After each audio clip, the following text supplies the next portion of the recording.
Throughout recorded history, mankind has dreamt of building the perfect society, an empire that might somehow satisfy the needs of every man. An ancient legend casts the shadows of one such society that is said to have existed long ago. 2,500 years ago, the Greek philosopher Plato set down a dialogue called the Critias. He recounted the story of an ancient Greek poet and statesman named Solon. Solon had journeyed to Egypt in search of wisdom to help the government of his beloved Greece. The Greeks had been beset with factions and troubles, so Solon took counsel from the priests of the city of Sais.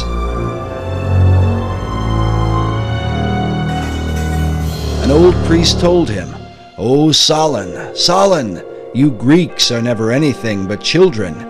There is no old opinion handed down among you, nor any science that is white with age."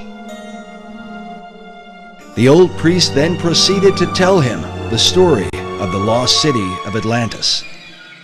In the centuries that would follow, scholars and researchers have debated whether Plato's Atlantis was intended to be an account of real history or simply an allegorical myth.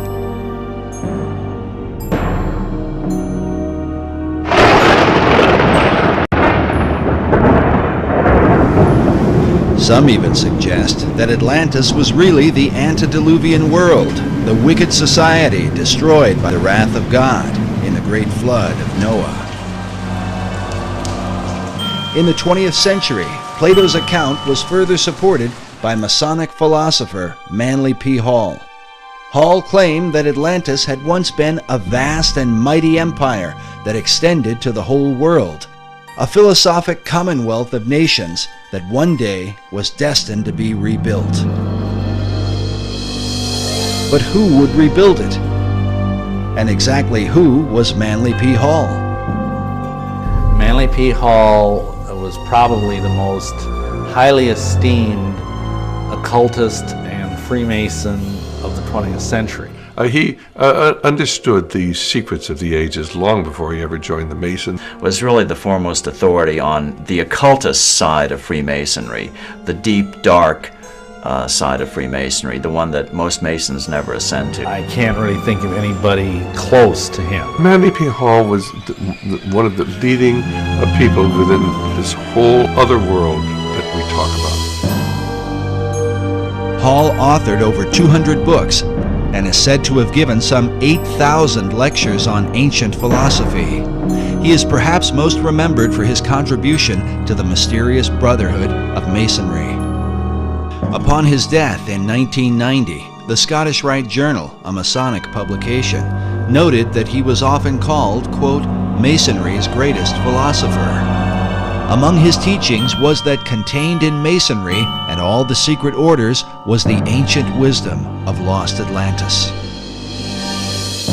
Hall wrote that for more than 3,000 years, secret societies had been laboring to create a background of knowledge necessary to the establishment of an enlightened democracy among the nations of the world.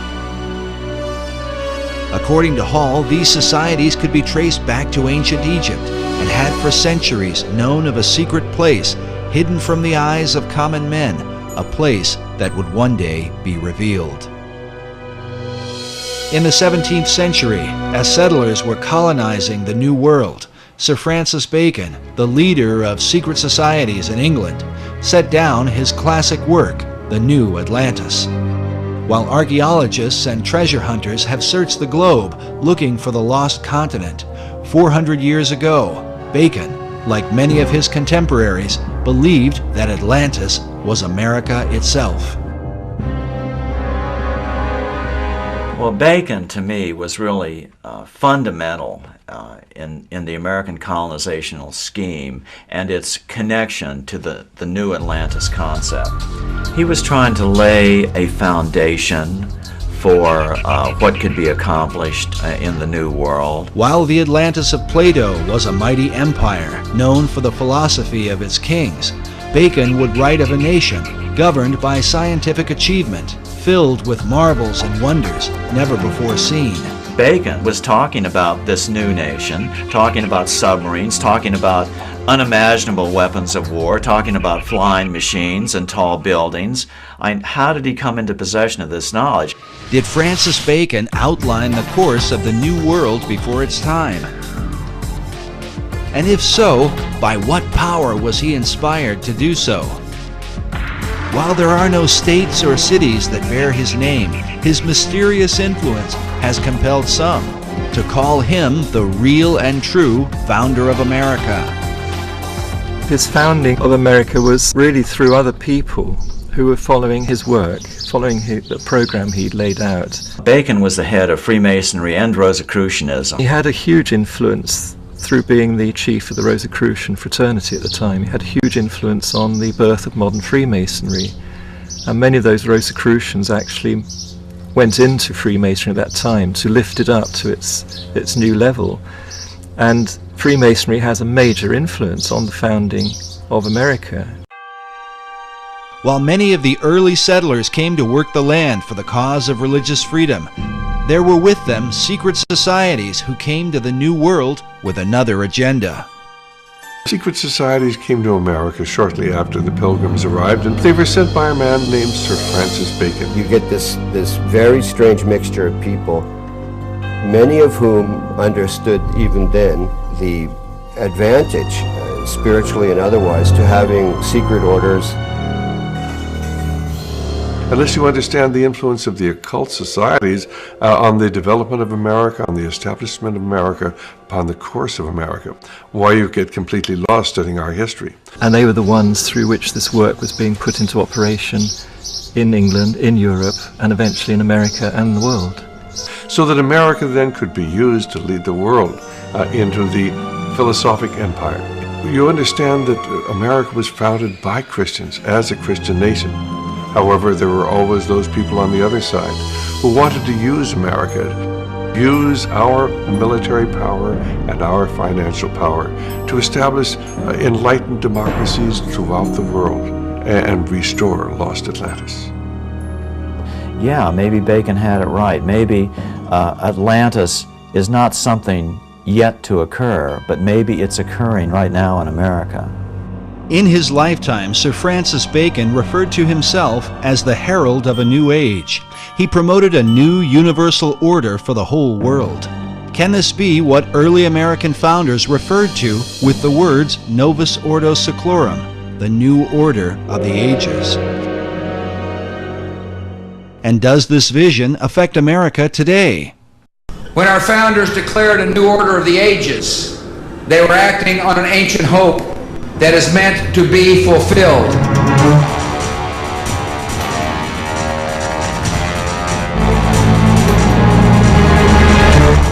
As America marches forward, spreading democracy throughout the globe, is she merely promoting freedom or fulfilling an ancient plan? Is she following a course planned for centuries by men who believe she is chosen for a secret destiny?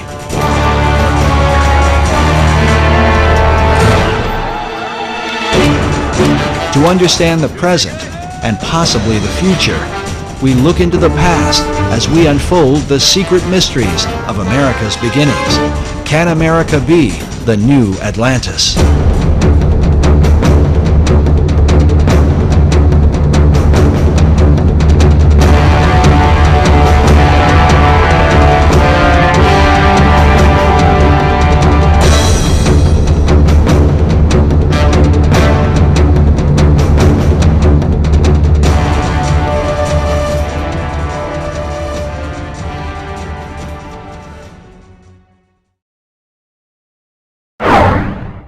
The movie National Treasure revealed to many the role of Freemasons in the founding of America. Often seen as a shadowy organization with hidden agendas, Masonry was portrayed in a positive light. Was this coincidence, or could there have been something behind it? I think there's probably a little something behind it. The Freemasons among our founding fathers left us clues like these: the unfinished pyramid, the all-seeing eye. They're speaking to us through these. Well, the movie National Treasure is probably the first film in many years that has given a positive spin to the Masonic Lodge. And essentially it seems to have been at least partially designed as kind of a propaganda piece for them. They were basically trying to say that these people who have hidden this secret knowledge of whatever it was, the gold stash or whatever, the Masons, are basically good guys. Because it makes them appear to be this sort of benign, shadowy group that's in the background protecting these important ancient secrets and also protecting this great, massive treasure.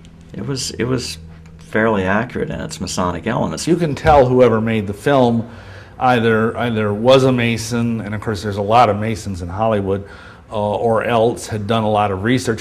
Screenwriter Jim Kauf, who developed the storyline for Disney Pictures, claims no Masonic connection, yet some researchers are not convinced. Masons were involved in the writing of that, it seems to me, because then they tried to turn it around and say that that Freemasonry is a good thing, that it has these hidden secrets deep within it, and that someday will be revealed, and bring good things to America, etc. Yet did the filmmakers accurately portray the real secrets of Masonry? The thing I think that's unfortunate about the movie is, other than it kind of glamorizes the Masons, is that it makes it sound like the treasure of Masonry is monetary, that it's this enormous cachet of wealth and gold and jewels and urns and statues and whatever. And really that's not what the treasure of Masonry is. The treasure of Masonry is esoteric wisdom. It is what Masons believe. It is the secret of eternal life and immortality. And that's an entirely different thing. Conspiracy theorists have suggested that the film was intended to mislead. But the question remains, if Masons were involved in the making of the film, what would motivate them to tell a story about a society sworn to secrecy? I think Masons have been pretty desperate over the last couple decades. They've taken a lot of hits, due in at least part to my books, and their membership is declining fast. Men love secrets, and that's just a basic truism. And so if they advertise that through a popular movie, maybe it would generate a little more interest. On one level, the film, I think it does some good in that it does educate people about the origins of our country and the fact that the origins of our country was very much steeped in Masonry. But on the other hand, I think it misleads about the benign nature of Masonry's involvement, and also it misleads by defining the nature of what Masonry has been guarding for the last 3,000 years. But what has Masonry been guarding for the last 3,000 years? The real history of the craft, as it is called, varies from one source to another, and is a continued thorn of controversy.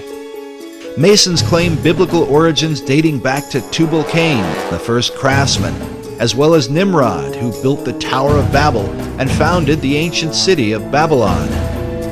King Solomon plays an important role, as Masons are said to have been the builders of the Great Temple in Jerusalem.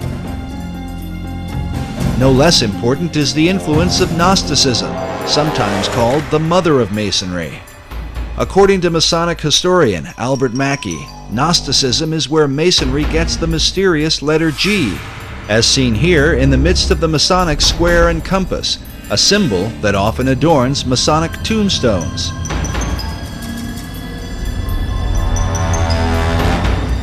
Known for rejecting the biblical Gospels, the Gnostics claim to be the real Christians, an issue the apostles spoke vehemently against in the New Testament.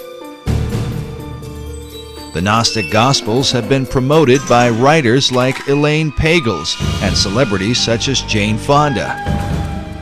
It was the Gnostic teachings that formed the heart of Dan Brown's blockbuster book, The Da Vinci Code. The Gnostics were known to express a humanistic view of Christ, a view they are said to have exploited for the purpose of justifying their debauchery of women. hence the tales of Jesus and his alleged relationship with Mary Magdalene, a view often attributed to the Gnostics and repeated in Brown's controversial book.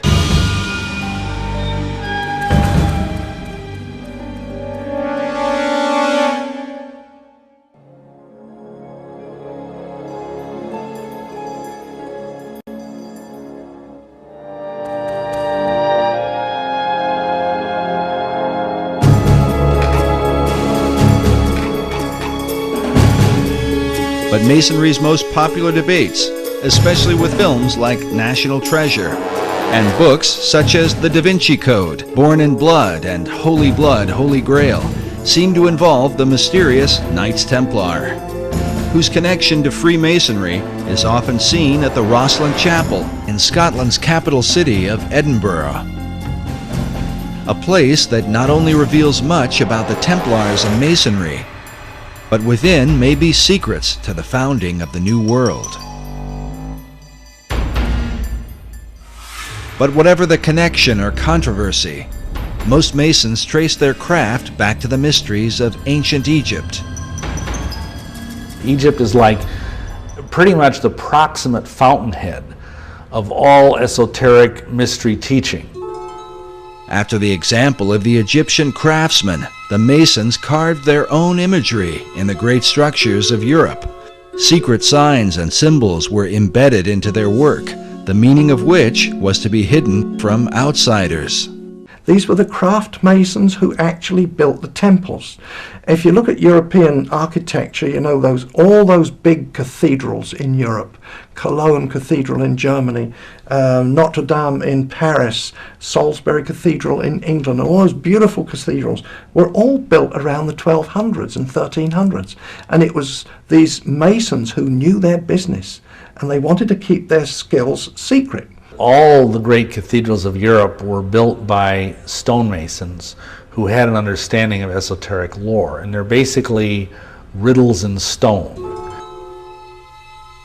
When Masons came to America, they practiced their trade in the same way they had in Europe, embedding secret codes within the design and foundation of the American colonies. Some believe this may account for the geographic location of the 5 great Revolutionary War cities. In particular, Boston, New York, Baltimore, Philadelphia, and Washington, D.C. have all been built in perfect alignment along the eastern seaboard.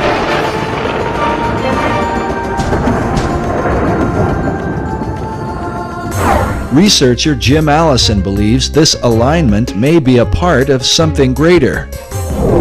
Let me say this, I think it is very unlikely that the alignment is coincidental. According to Allison, the alignment of cities and ancient sites are part of a series of great circles that encompass the earth. These circles are supposedly like lines of power upon which significant sites are built. The simplest example, the most obvious example of a great circle, though, is the equator, because it runs around the center of the earth. It runs due east-west.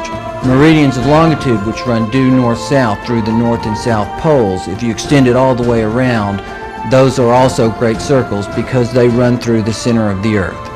Allison claims that mystical sites like the pyramids, Easter Island, the Mayan and Aztec cities are all built upon these great circles.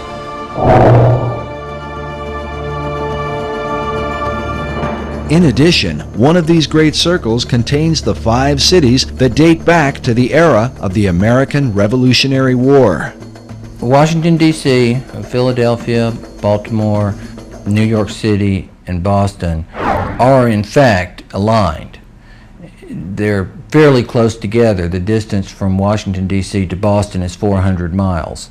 And as a result of that, you can see the alignment just on a flat map, because the curvature of the earth is not so much over that distance to distort it. But on a three-dimensional map, it's even clearer. But is this just a curious coincidence, or could there be some hidden meaning behind it?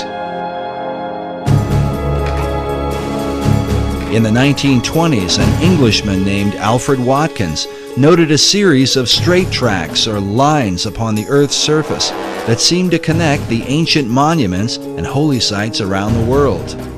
What he found was that in a number of cases, a number of these monuments were aligned in dead straight lines that extended from a few miles to, in some cases, many miles. He coined the term ley lines to describe and to explain these alignments. Watkins believed that there are some type of grid lines that run through the Earth, of lines of energy or magnetism or electromagnetism or some other kind of attraction over the Earth, and that's what he described as ley lines. Watkins believed that the builders of these sites were aware of these lines that ran through the Earth and that they intentionally built these monuments on these lines. While Watkins' findings were not openly received by all, his views have been most often embraced by members of the esoteric community. In the occult, there's this concept of ley lines, L-E-Y, which are lines of force that some people say are like the acupuncture points of the Earth. And you always want to build things on a ley line. All of the great cathedrals of Europe are built upon these ley lines, which are like currents of power. These currents of power are thought to have magical significance. Some believe they act as portals for spirits to travel to and from the ancient monuments that fall within these alignments. But the question remains, were such power lines important to the builders of early American cities? Were they aligned with a secret purpose in mind? It's very important where the pyramid of Khufu is built, the Great Pyramid. And it's very important where Stonehenge is built. There are several great circles that ancient monuments are aligned with. And in some cases, ancient and modern development is aligned with. Extending the alignment from Boston to the northeast towards Europe, the alignment crosses over the Atlantic and crosses into England and crosses over Stonehenge, which of course is one of the more significant monuments, certainly in England and arguably anywhere. Can it be coincidental that the early colonists built these 5 cities in perfect alignment with each other and in perfect alignment with Stonehenge? Allison admits that many of the ancient monuments are aligned on ley lines or great circles within a fraction of 1 degree, a distance that sometimes equals 15 or 20 miles. But in the link between the Old World and the New, there is a 0 deviation between the 5 American cities and England's mysterious Stonehenge. According to Allison, they are perfectly aligned.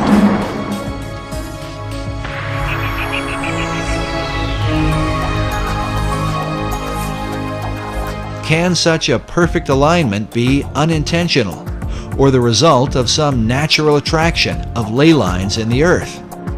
There's some dispute about that amongst people who studied these ley lines as to whether the builders were aware of an attraction and they built it for that reason, or whether there was possibly an attraction that they were unaware of, but nonetheless caused them to build these sites in alignment. But the simple fact is they are aligned.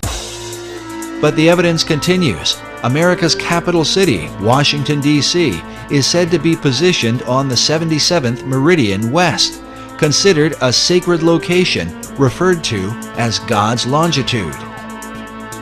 In his book, Marking Time, author Duncan Steele argues that the early expedition of Sir Walter Raleigh, known for the lost colony at Roanoke, was not quite the failure it seemed to be. Raleigh's intent, according to Steele, was not really to establish a colony, but rather to capture God's longitude by locating the 77th meridian. The goal of the occultist who understands these concepts is to have things exist within the sacred harmonies of the earth. And if indeed they believe that the 77th meridian was somehow very sacred, then it would be incredibly important for them to plant their flag there.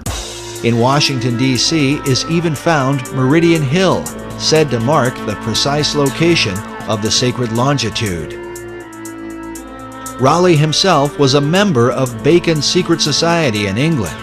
Was he sent on a mystical journey so that America might be designed according to esoteric principles from the beginning? And how many others came ashore as a result of the Baconian influence? The Rosicrucians came ashore very early on in the founding of the New World. The Masons were also there from the beginning.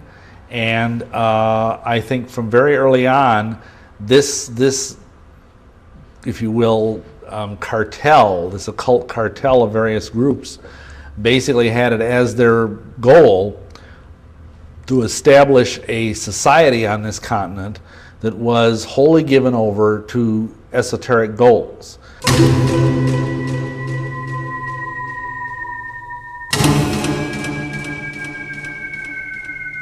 The Rosicrucian Order, with its modern headquarters in San Jose, California, has for centuries been linked to Freemasonry. Well, you have to understand that Freemasonry is simply the modern-day manifestation of the ancient mystery religions. The ideas of Masonry have been around literally for thousands of years. And of course, Rosicrucianism was simply a forerunner of modern-day Masonry. The order takes its name from its primary symbol, the rose and cross. Like Masonry, the Rosicrucians traced their religion to the mysteries of ancient Egypt. Their power base in San Jose centers around an Egyptian museum. There are chapters of the Rosicrucians studying every place across America, and one only has to go up on the internet, and they actually have websites where they recruit people into the Rosicrucian order. People have no idea that these people are even here. Perhaps the reason for their lack of exposure is that they are dwarfed by the chief of all secret societies, the ancient order of Freemasonry. Nevertheless, the Rosicrucians are said to be the first of the secret orders to have opened a door in the New World. The very first that we know of occult beachhead in America was Rosicrucian. I was out on a speaking tour recently, and I had the opportunity to visit the Ephrata Cloister, it's called, in Ephrata, Pennsylvania. And it's where the original Rosicrucian community built its headquarters, right on the east coast of the United States. And that was in the 1600s. And right about the same time that Christianity was establishing its beachhead in America, so was the Rosicrucian order. In the 16th century, Sir Francis Bacon had become the chief of the Rosicrucians in England. Researchers believe that Bacon sent members of this society to America to launch his esoteric empire, the New Atlantis. This 1910 Newfoundland stamp commemorates Bacon's early influence. It reads, "Lord Bacon, the guiding spirit in the colonization scheme." I know that Rosicrucianism today holds Bacon in highest esteem as an active transmitter of the secrets. If you go to the AMORC, the Ancient Mystical Order of the Rose and the Cross, the Rosicrucian Order Center in San Jose, Bacon is everywhere. He's a demigod in Rosicrucianism. But Bacon's influence was not confined to Rosicrucianism. He is considered by some to have been the first to formalize the mystery teachings into a system now recognized as modern Masonry. So Freemasonry up to that point had been very, very much involved with just the craft of building buildings. It had been a guild in this country, and each country had their own type of Masonry or Freemasonry. There was no sense of it being a worldwide fraternity where religious belief or race did not matter. Before that, it had been very racial and very religious, but Bacon turned it into a truly international society. This international society would also come to the New World. And while Bacon's Rosicrucians would maintain a position of careful anonymity, the Order of Masonry would stretch its hands in America to the very heights of power. Nowhere is the Masonic presence more clearly seen than in the design of America's capital city, Washington, D.C.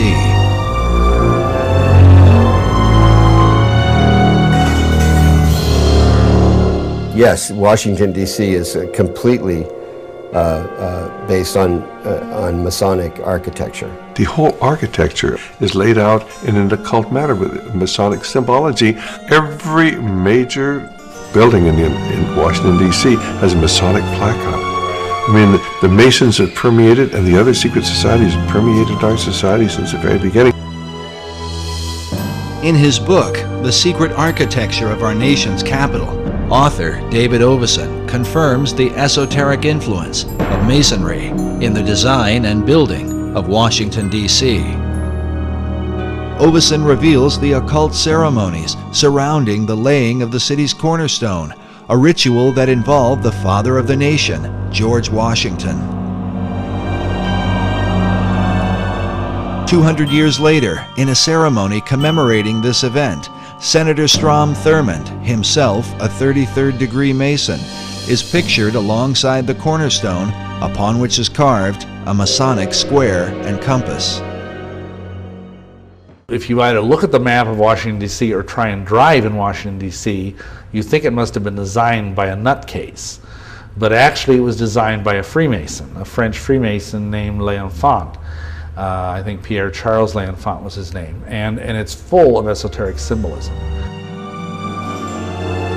Oveson writes that, like the pyramids of Egypt, the entire city was built in alignment with the stars, and suggests that the hidden purpose for the Masonic rituals is that America might be empowered by the gods of the ancient world. Can this be the reason for the pagan god and goddess images that have come to represent America? Tradition often claims that America was founded as a Christian nation only.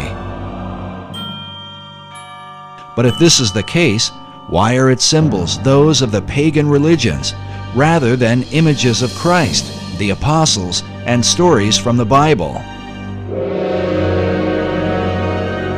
Well, I think that this is where the great confusion comes in. America was founded as a Christian nation, but it was also founded as an occult nation. And there have always been two parallel forces here in America. One the Christian, one the occult, dating back into the 1600s. And until you understand that, you can't understand anything going on in the world today. The conflict between Christianity and the occult has compelled some to reject entirely the influence of God in early America. In February of 2005, CBSNews.com posted an article titled Our Godless Constitution. In it, author Brooke Allen wrote that our nation was not founded on Christian principles, but on Enlightenment ones. God only entered the picture as a very minor player, and Jesus Christ was conspicuously absent. A chief issue of debate are the very symbols that define the United States. Where did they come from, and what or who exactly do they represent? For many, the answers lie in the secret societies. I mean, you can see their influence on the back of the Great Seal of the United States, where in 1782 they put on a pyramid capped by an all-seeing eye with the slogan beneath, Novus Ordo Seclorum, the new secular order of the world. That was in 1782. It was put on the back of the Great Seal of the United States, hidden there until about 1935, when it was taken off the back of the Great Seal of the United States and put on the back of the American dollar bill, where it is today, symbolizing the influence of the secret societies on America.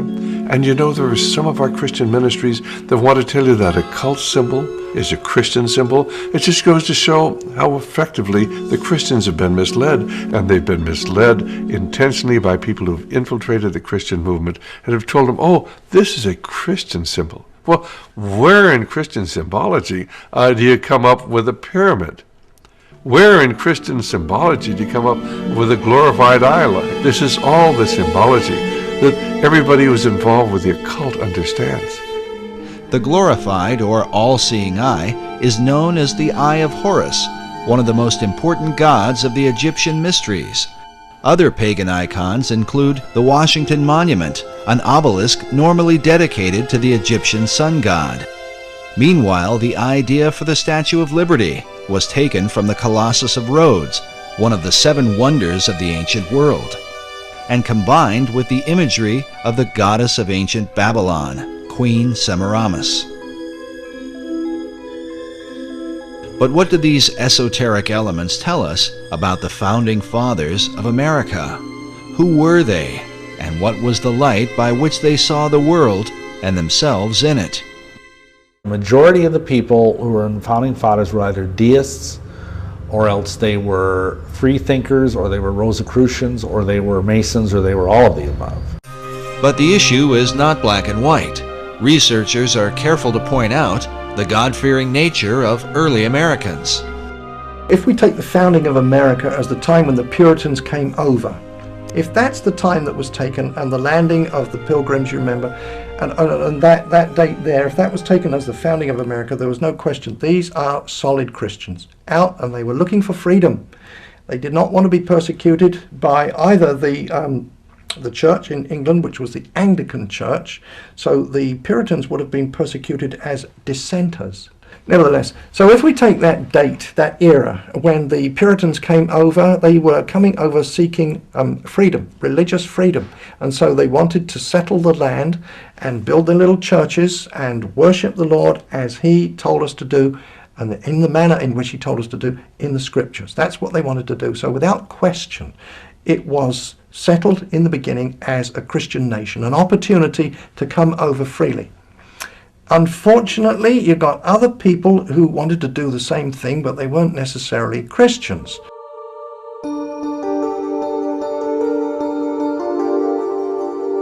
By far, the chief source of contention is the involvement of the Founding Fathers with secret societies, namely Freemasonry.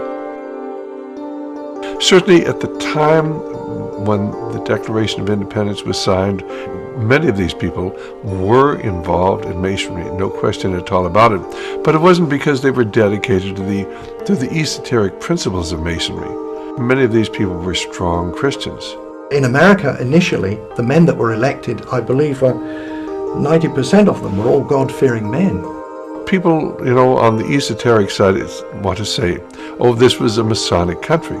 And there's an element of truth in that, because certainly there were many Masons, once America was established, who were working in key positions. I believe the truth is somewhere in between, as it usually is, the two extremes. It's a timeless struggle.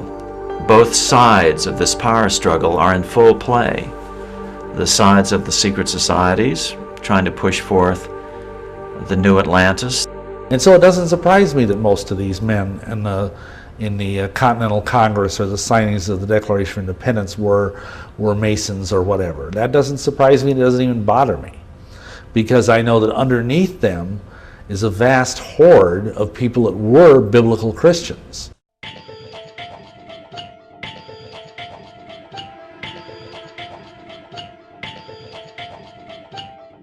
But how to bring about this utopian empire? In his writings, Sir Francis Bacon called for a universal reformation of the whole wide world. To bring about this reform, some believe the secret societies launched a world revolution.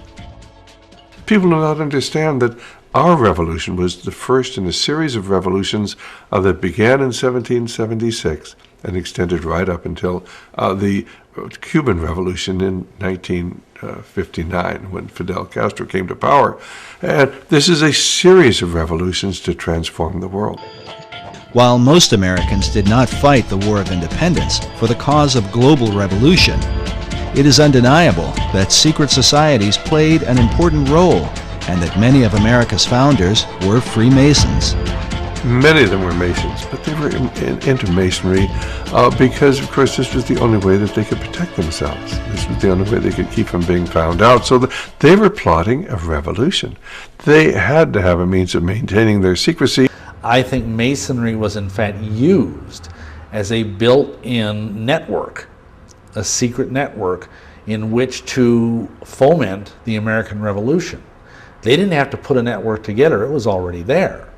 All they had to do was sort of ride on the back of Freemasonry to make the American Revolution work. And work it did with the help of Masonic ingenuity, beginning with the kickoff event, the Boston Tea Party.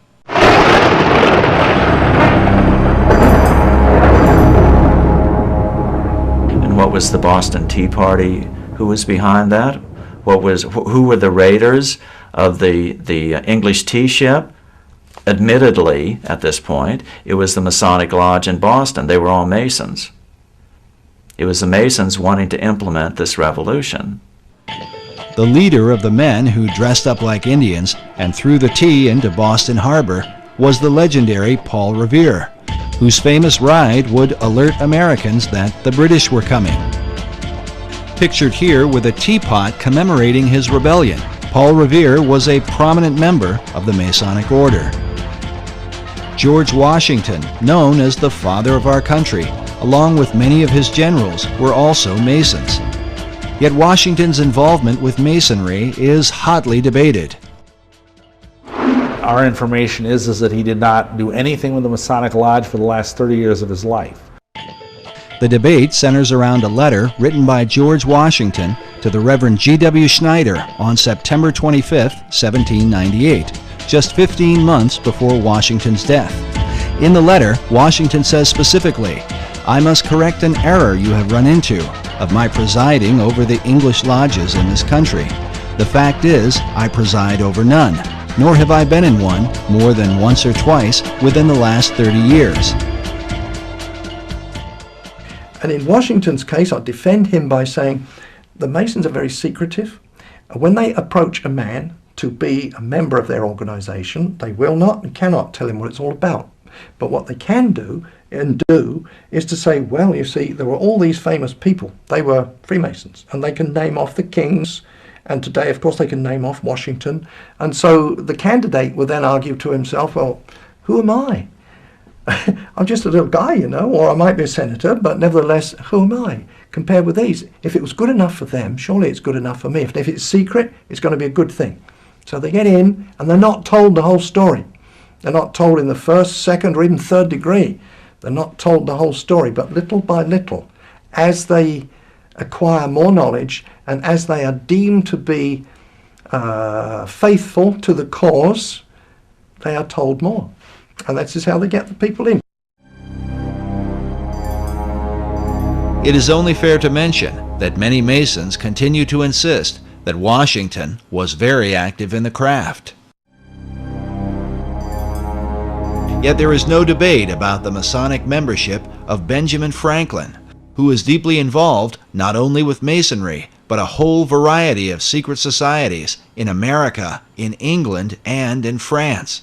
Societies that had everything to do with his success during the American Revolutionary War. Benjamin Franklin is a very paradoxical, complex fellow, as might be expected for someone who was such a great genius. But at times he seems like he's a Christian. At times he seems like he's a scoundrel. At times it seems like he's a Luciferian, and at times it seems like he's a Rosicrucian. He was a strange character, Benjamin Franklin, a sort of a shuttle diplomat between Philadelphia and Paris and London, England. He was, of course, an ambassador in Europe, and when he was over in Europe, he became a member of a group called the Hellfire Club, which was a kind of pseudo-satanic organization in 1700s.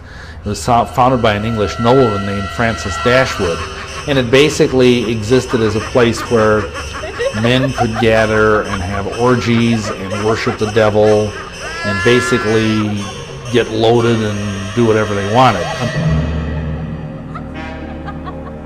under the guise of it being a satanic society. The Hellfire Club was a part of the so-called gentlemen's clubs of 17th and 18th century England.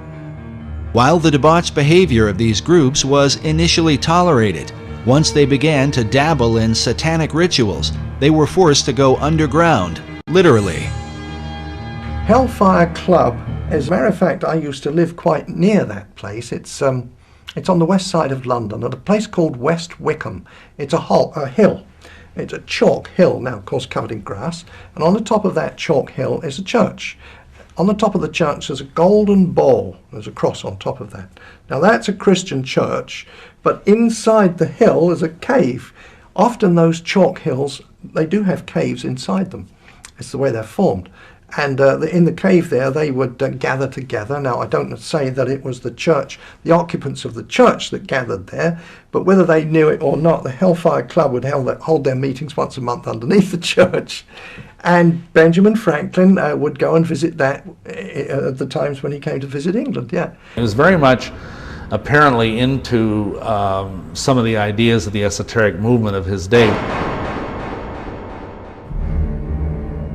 A book on witchcraft, magic, and the supernatural claims that Benjamin Franklin often came to Sir Francis Dashwood for information on the occult. Dashwood himself was said to be a Rosicrucian and leading member of the secret orders. In this portrait, we see a young Francis Dashwood with his hand posed in a fist-like position. In Masonry, this hand signal is known as the lion's paw, and is used in Masonic ritual.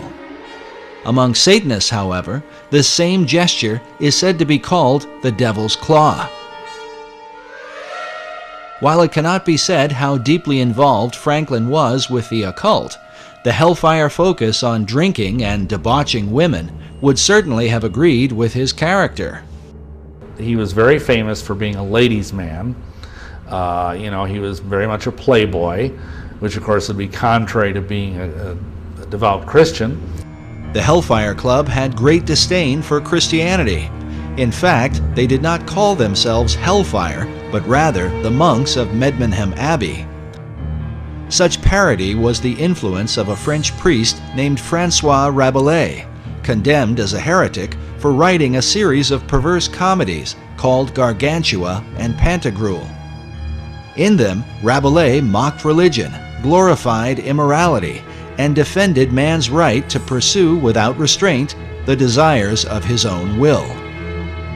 Adopting his philosophy, the Hellfire motto was, "Do what thou wilt shall be the whole of the law." Could this have been what attracted Franklin to the group? An opportunity to escape the puritanical tendencies of America, while in England to pursue lusty desires that would have been openly condemned by his fellow countrymen, at least at that time. But more than a century later, the Hellfire motto would be adopted by British occultist Aleister Crowley, who was often called the wickedest man in the world. Like Francis Dashwood and the Hellfire members, Crowley took part in satanic rituals, most famously at his Abbey Thelema in Sicily, a name taken from Francois Rabelais' anti-Christian parodies. Crowley's hatred for Christianity was so intense he often referred to himself as the Beast of the Apocalypse from the Book of Revelation. He was a Freemason and a Rosicrucian who made Do What Thou Wilt famous through the 20th century, with followers like L. Ron Hubbard, the founder of Scientology, Harvard professor and drug guru Timothy Leary, and even Beatles founder John Lennon.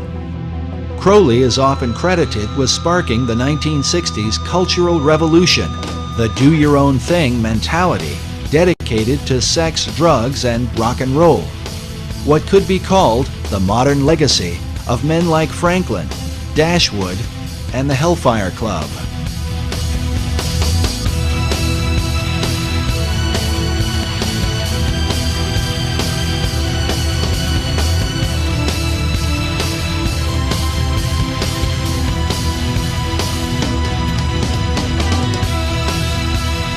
But wait a minute.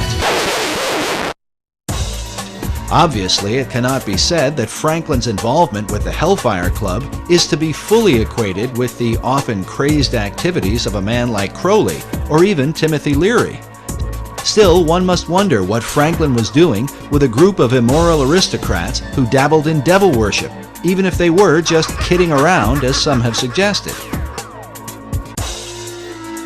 Is it likely that this legendary founder of America, the man who discovered electricity, invented the bifocals, and co-authored the Declaration of Independence, simply spent his time in England getting drunk and seducing women?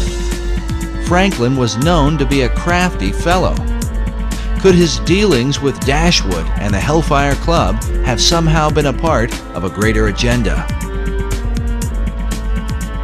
After all, Sir Francis Dashwood was no ordinary drunken rake.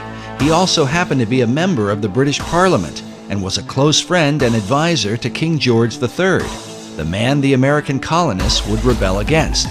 The Hellfire Club itself were made up of English nobility, some of whom held high offices in the king's government. Was it mere coincidence that these men, close friends of Franklin, just happened to be in power when the British were defeated? In his book, The Occult Conspiracy, author Michael Howard chronicles how Benjamin Franklin came to England in 1758 to discuss the future of the American colonies with Sir Francis Dashwood. Meanwhile, British historian Richard Deacon, in his History of the British Secret Service, claims that Dashwood's Hellfire Club functioned as a center of English espionage. Because of Franklin's many clandestine activities, some involving a British double agent named Edward Bancroft, Deacon and fellow historian Professor Cecil B. Curry speculate that Ben Franklin may have been a covert spy for the British government, known either as Number 72 or with the code name Moses. But was Franklin working for the British? Or were secret powers within the king's own government working with Franklin for the ancient plan of all secret societies, the New Atlantis? Why would British intelligence refer to Benjamin Franklin as Moses? Normally, enemies are given names like Carlos the Jackal or the Butcher of Baghdad. But Moses? Was the name itself a kind of cipher or secret code? Had they already determined that as Moses led the children of Israel from the bondage of Egypt, so Franklin would lead the American colonies to freedom from King George? Could this be why Benjamin Franklin's initial design for the Great Seal of the United States was that of Moses, standing on the shoreline of the Red Sea as the waters destroyed Pharaoh and his army, with the motto, "Rebellion to tyrants is obedience to God"? Coincidence? Maybe. Yet in his book, America's Secret Destiny, author Robert Hieronymus, whose doctrinal thesis on the reverse of the Great Seal has been used by the White House, the State Department, and the Department of the Interior, makes the comment that Franklin's design for the seal represented, quote, how he viewed America's birth and destiny. Did Franklin really see himself as Moses, defeating King George, the colonial pharaoh, with the help of Dashwood and the Hellfire Club? An alarming theory. But for British intelligence to undermine King George on behalf of a secret agenda should not be terribly surprising, at least not to the modern American. Consider the conflict between President John F. Kennedy and the CIA during the Bay of Pigs invasion. The CIA reportedly lied to the president on behalf of their secret agenda involving an assassination attempt on Fidel Castro, something that would later lead to the Cuban Missile Crisis. JFK was so surprised at their power, believing it to be a threat to the American people, he vowed to shatter the CIA into 1,000 pieces. Or what about the Iran-Contra affair, where President Ronald Reagan stated emphatically that the U.S. was not providing arms to Iran in exchange for hostages being held by pro-Iranian terror groups? In spite of the wildly speculative and false stories about arms for hostages and alleged ransom payments, we did not, repeat, did not trade weapons or anything else for hostages. But Reagan soon returned with an apology once he learned that, yes, the U.S. was illegally selling arms to Iran, an enemy country. The profits from the sales were then being used to finance a secret CIA operation involving the Contras in Nicaragua. As with JFK, Reagan claimed that he had been manipulated and lied to by secret powers within the intelligence community. Is going on that had been kept from me in various covert operations. President, did they deceive you? You didn't answer whether Poindexter and North deceived you. Presidents Reagan and Kennedy were humiliated at being the most powerful men in the world who were unaware of what the hidden powers in their own government were up to. Well, at least in the case of Kennedy. It was later revealed that President Reagan knew more about the covert actions of the intelligence community than he had let on. After all, his vice president, George Bush Sr., was the former head of the CIA and a member of an elite secret society known as the Skull and Bones. Some find it interesting that while in office, President Reagan was made an honorary 33rd degree Mason. Since then, America's presidents have all been members of secret orders, including Skull and Bonesman George W. Bush, whose war on terror is said by some to have sparked the beginnings of World War III. Bush claimed it was the CIA who provided the information about weapons of mass destruction that ultimately led to the war in Iraq. As of the making of this documentary, that information has turned out to be false. An intelligence error? Maybe. Or perhaps the same powers that were working in the days of Benjamin Franklin have never really ceased to function. Is it just a coincidence that the war on terror has provided the opportunity to spread democracy to all the world? And this is what people don't understand, as our president talks about how we want to bring democracy to all these countries of the world. Well, why doesn't he want to bring a republic to these countries?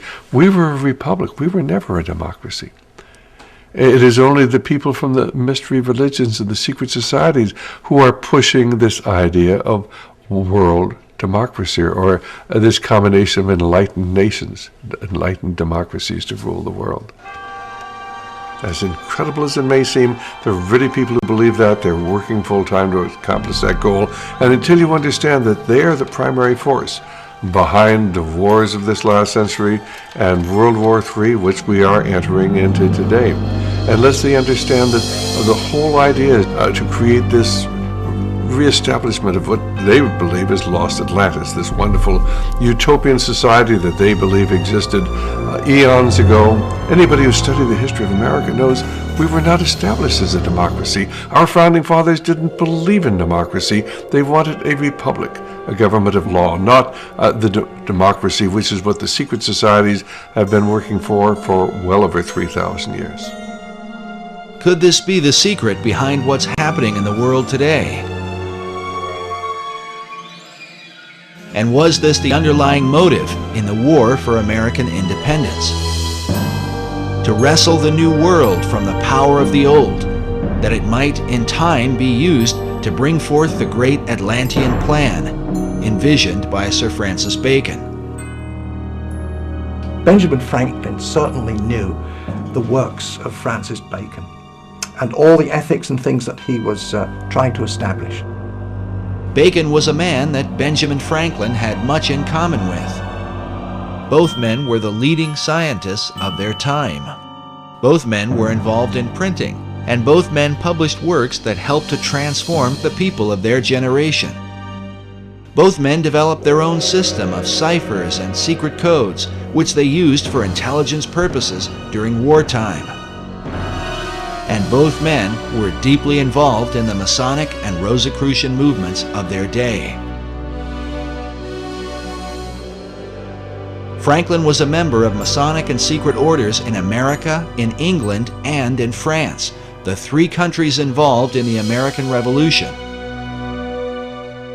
But some researchers argue that his influence in France truly demonstrates his loyalty to a plan that looked beyond America, to a global revolution. He was the master of the Lodge of the Nine Sisters, Neuchoir, the Lodge of the Nine Sisters right in Paris, and that's where the revolution started, incidentally. So he was lodge master there every time he visited the place. He, as so many young people, very intelligent people, really believed that man could create a better society without being totally reliant upon God. And of course, we know that eventually he went to France, and when he was in France as the American ambassador to France, he was instrumental in pushing these ideas that led to the French Revolution. Franklin went to France to convince King Louis XVI to finance the American Revolution. But in the process, Franklin was preaching radical ideas that would later on inspire the French to overthrow Louis, the very monarch who had helped to pay for the founding of America. Americans desperately needed money to fight the War of Independence because, according to Franklin, England had ruined their economy to keep America from becoming too prosperous. When he was ambassador to England, the Bank of England said, how come America, the representatives of the Bank of England said, how come America is getting so rich? And Franklin, in his autobiography, recounts the story. He said, well, that's easy. In America, we create our own money and we owe no interest to pay to no one. So the Bank of England said, oh, that's very interesting. So they immediately had passed through Parliament the Currency Act of 1764. And what did the Currency Act do? It outlawed the creation of America's own money and put America on the gold standard, made Americans pay their taxes in gold or silver coin, which of course was very scarce in the American colonies in those days. So what was the result? It immediately plunged America into a deep depression. Franklin says that this depression, and everyone in America was well aware of what the depression, who caused the depression, why it was caused, just because England outlawed America just simply printing its own money, and that it was this Currency Act of 1764 that was really the root cause of the American Revolution, because it caused so much unemployment and a terrible economic upheaval. And Franklin's quote is, we could have endured a little tax on tea and other matters, but it was England's taking away our ability to create our own currency that was really the root cause of the revolution. And so King Louis supported the American cause through financial aid and the use of troops. But some years later, many of the French soldiers who fought for America would return to France to fight the French Revolution. Among their leaders would be an American hero, the Marquis de Lafayette, who served alongside George Washington. Lafayette was also a Freemason and close acquaintance of Benjamin Franklin, the man who seemed to be the friend of nearly all the revolutionaries of the day. It was Benjamin Franklin who initiated Voltaire himself in 1778. He could then brag and say, "Oh, Voltaire was a Mason." Ooh. People would say, if it's good enough for him, it must be good enough for me. I don't know what it's all about, but it sounds like a good thing. While the writings of Voltaire inspired the French revolutionaries, Americans were compelled by another of Franklin's close friends, Thomas Paine. Thomas Paine was a member of the Lunar Society. Benjamin Franklin would go and meet with them, yeah. Anyway, he recognized in Thomas Paine that the fellow was, he was pretty good at writing. And so he brought him back with him to Philadelphia, and he wrote the pamphlets that started the revolution in America. It was a little booklet called Common Sense. Thomas Paine wrote that, and it was kind of inciting people to war against King George III. With the help of Paine and his fellow Masons, Franklin worked to create the revolutionary mentality among the colonies. Yes, Franklin developed the concept of the virtuous revolution. The thought of revolting against a monarch amongst European people was absolutely anathema. It went totally against the European mindset of the divine right of kings, where government is of God, kings are appointed by God, and so the virtuous revolution was something really different. But not all Masons went along with Franklin's ideas. like the man known as the Great American Trader, Benedict Arnold, also a Mason who chose to side with the British during the war. Nevertheless, for good or for ill, Masonry was clearly at the helm of the War of Independence. It seems ironic, however, that American Masonry today owes its allegiance to the very country it rebelled against. Modern Masons trace their official beginning to the United Grand Lodge of England, founded in 1717. The official start of modern Masonry is in 1717 in the Apple Tree Tavern in London, where the first Grand Lodge of England was convened. And that's called the Mother Lodge, because essentially all English-speaking lodges precipitate out of that. And for example, all American lodges, all the different Grand Lodges of the different states, all ultimately owe their allegiance and their warrant to the Grand Lodge of England. Yet prior to the formation of the Grand Lodge, the seeds of modern Masonry had already been sown through the work of Francis Bacon. Francis Bacon established the Masonic organization, that whole body that was established by Francis Bacon. The ethical programs that were inherent within that, he was responsible for all those. His philosophy, his ethics, his literature that he was responsible for would certainly be known to Benjamin Franklin. Was Franklin following Bacon's plan? Was it mere coincidence that he was a chief catalyst in the launching of the American Revolution? Or that his influence would also bring about the revolution in France? Masonic philosopher Manly P. Hall wrote that not only were many American founders Masons, but they received aid from a secret and august body existing in Europe, which helped them to establish this country for a peculiar and particular purpose, known only to the initiated few. Hall further suggests that Benjamin Franklin was among those few. In his book, The Secret Destiny of America, Hall writes of Franklin's involvement with the plan of Francis Bacon.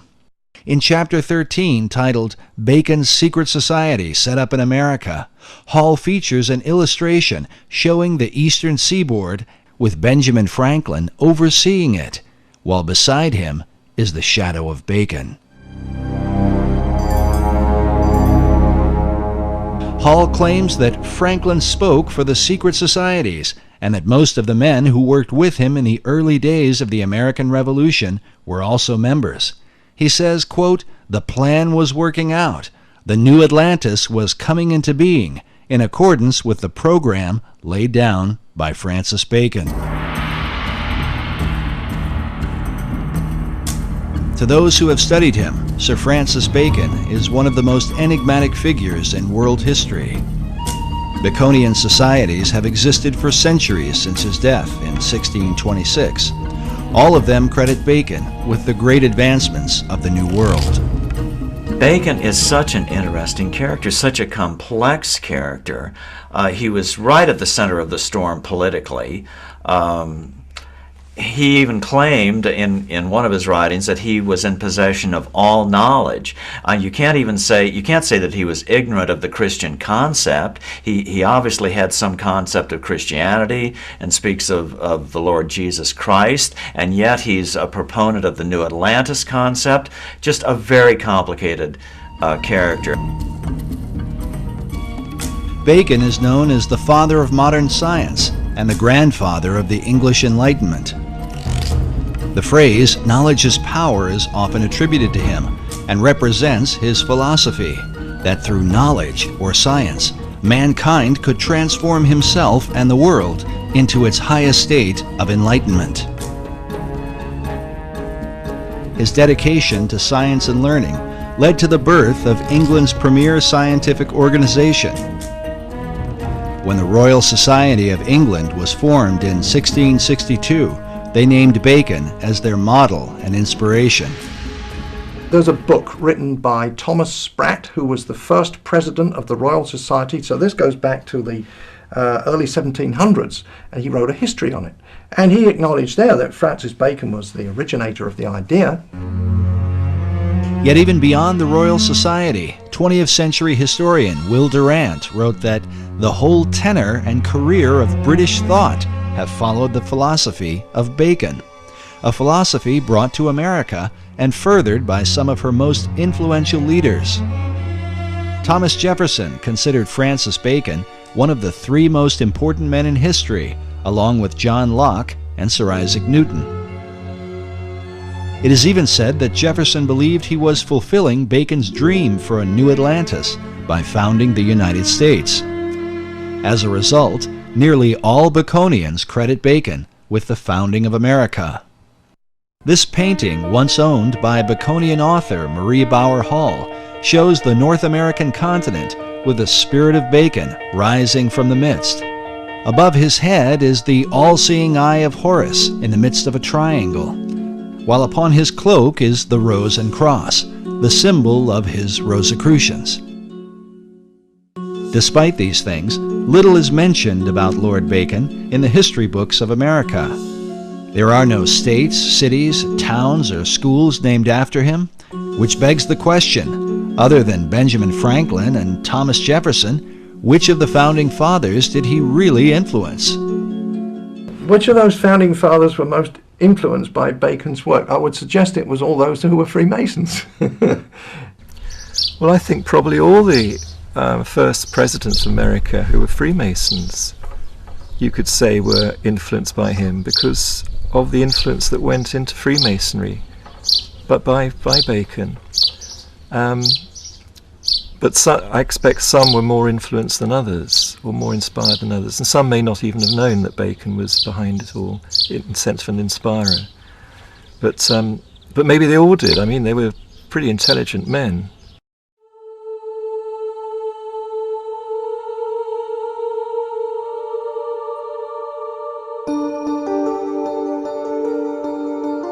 Bacon is considered by some to be the first Grand Master of modern Freemasonry.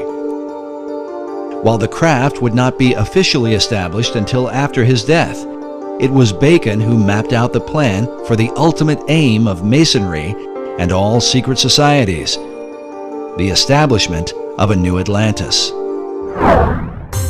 Peter Dawkins is the founder and president of the Francis Bacon Research Trust in England. He has dedicated more than 33 years to the study of Bacon, having written some 14 books about him, with titles such as Building Paradise and Francis Bacon, Herald of the New Age.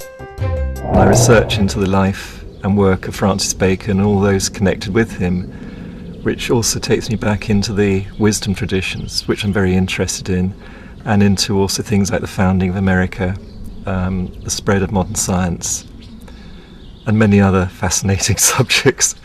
It's like a gateway into a huge wealth of information and knowledge for today.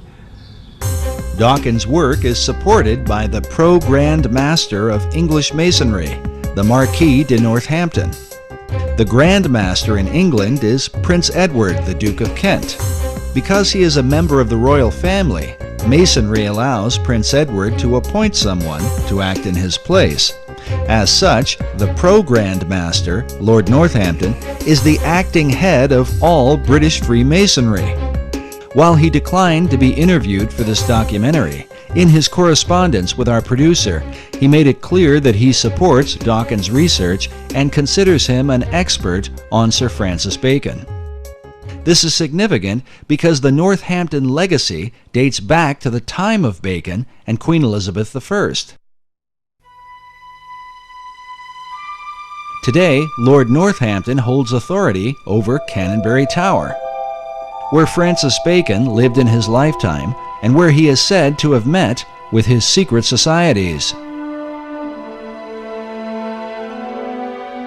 It's a fascinating building, and quite a lot of it's still left. It was once a big mansion house, and there's one wing of it left, and also a tower, which was at the end of another wing, which has disappeared. And this tower is known as Canonbury Tower. And the whole mansion itself was was enlarged and decorated by a man called Sir John Spencer in Queen Elizabeth's time, and he'd had a year as Lord Mayor. He was quite an important guy in the City of London, and very, very wealthy merchant. And he had a home in London itself, and he also had Canonbury Mansion as his country home, because then it was in the country. You know, now it's just surrounded by London, you know, part of London, but then it was in the country, up on a hill, and a wonderful place to go to get the country air and good for your health. And Sir John Spencer was clearly involved with Freemasonry and the early Rosicrucian group, and he embellished all the rooms of the house with special carvings on the oak panelling, which have Masonic and Rosicrucian themes.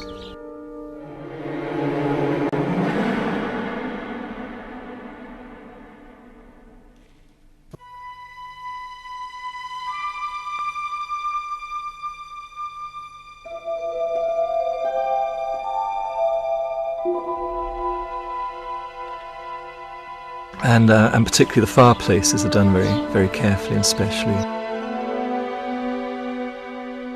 But the Compton and Spencer rooms still have the original carved panelling in, and the carved fireplaces, full of Masonic and Rosicrucian themes. That was done by Sir John Spencer, and the carvings are dated around about 1598 to 1601, that period. Well, eventually the house was taken over by Francis Bacon when he was made Lord Keeper of the Great Seal and then Lord Chancellor, and he rented the house for the rest of his life. And it's during this time that what's called the Invisible College was founded, and many other things were done, and he's known to have carried out scientific experiments there. And it's quite clear too that the house was the perfect meeting place for his Rosicrucian group. You know, it was a headquarters outside London. It was private in those days. It could be well protected out of prying eyes. This labor of pursuing knowledge in secret represents Bacon's belief and method of working. In his New Atlantis, he wrote of a society that observed all things, but was known by no one. The symbolism of Bacon's home at Canonbury Tower, with all its mystery, supports the mystical view of the man, held by Dawkins himself. Well, using sort of Eastern terms, I'd say he was a master, but what in India they call a real master.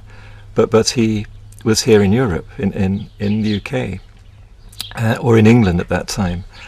And he was just an extraordinary being. I actually think that he was the one that Paracelsus made the prophecy about, called Elias the Artist, referring to Elijah. And in tradition, Elijah is said to come again and again to prepare people for the coming of the Messiah, or coming of the Christ, which has many different interpretations. And Bacon himself called himself the herald of the New Age, which is the title of Elijah. The question posed by critics of Baconian theology is, what Christ did Bacon come to herald? Was it the Christ of the Bible, or the Christ of Masonry and the ancient mystery religion? In the ancient mysteries, a trinity is also recognized, and is represented by a symbol that is little talked about, but one that some believe stands at the heart of all the Masonic tradition. It is known as the 47th proposition of Euclid, or the Pythagorean theorem. Manly P. Hall illustrates and explains the occult symbolism of this theorem in his book, The Secret Teachings of All Ages. According to Hall, the right triangle represents this trinity. The perpendicular side symbolizes the masculine, or divine father, while the base represents the feminine, or divine mother.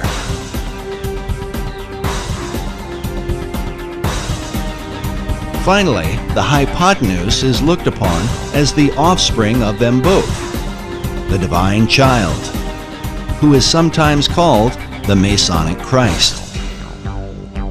Was this what Bacon came to herald? A Christ that delivers man through knowledge or science.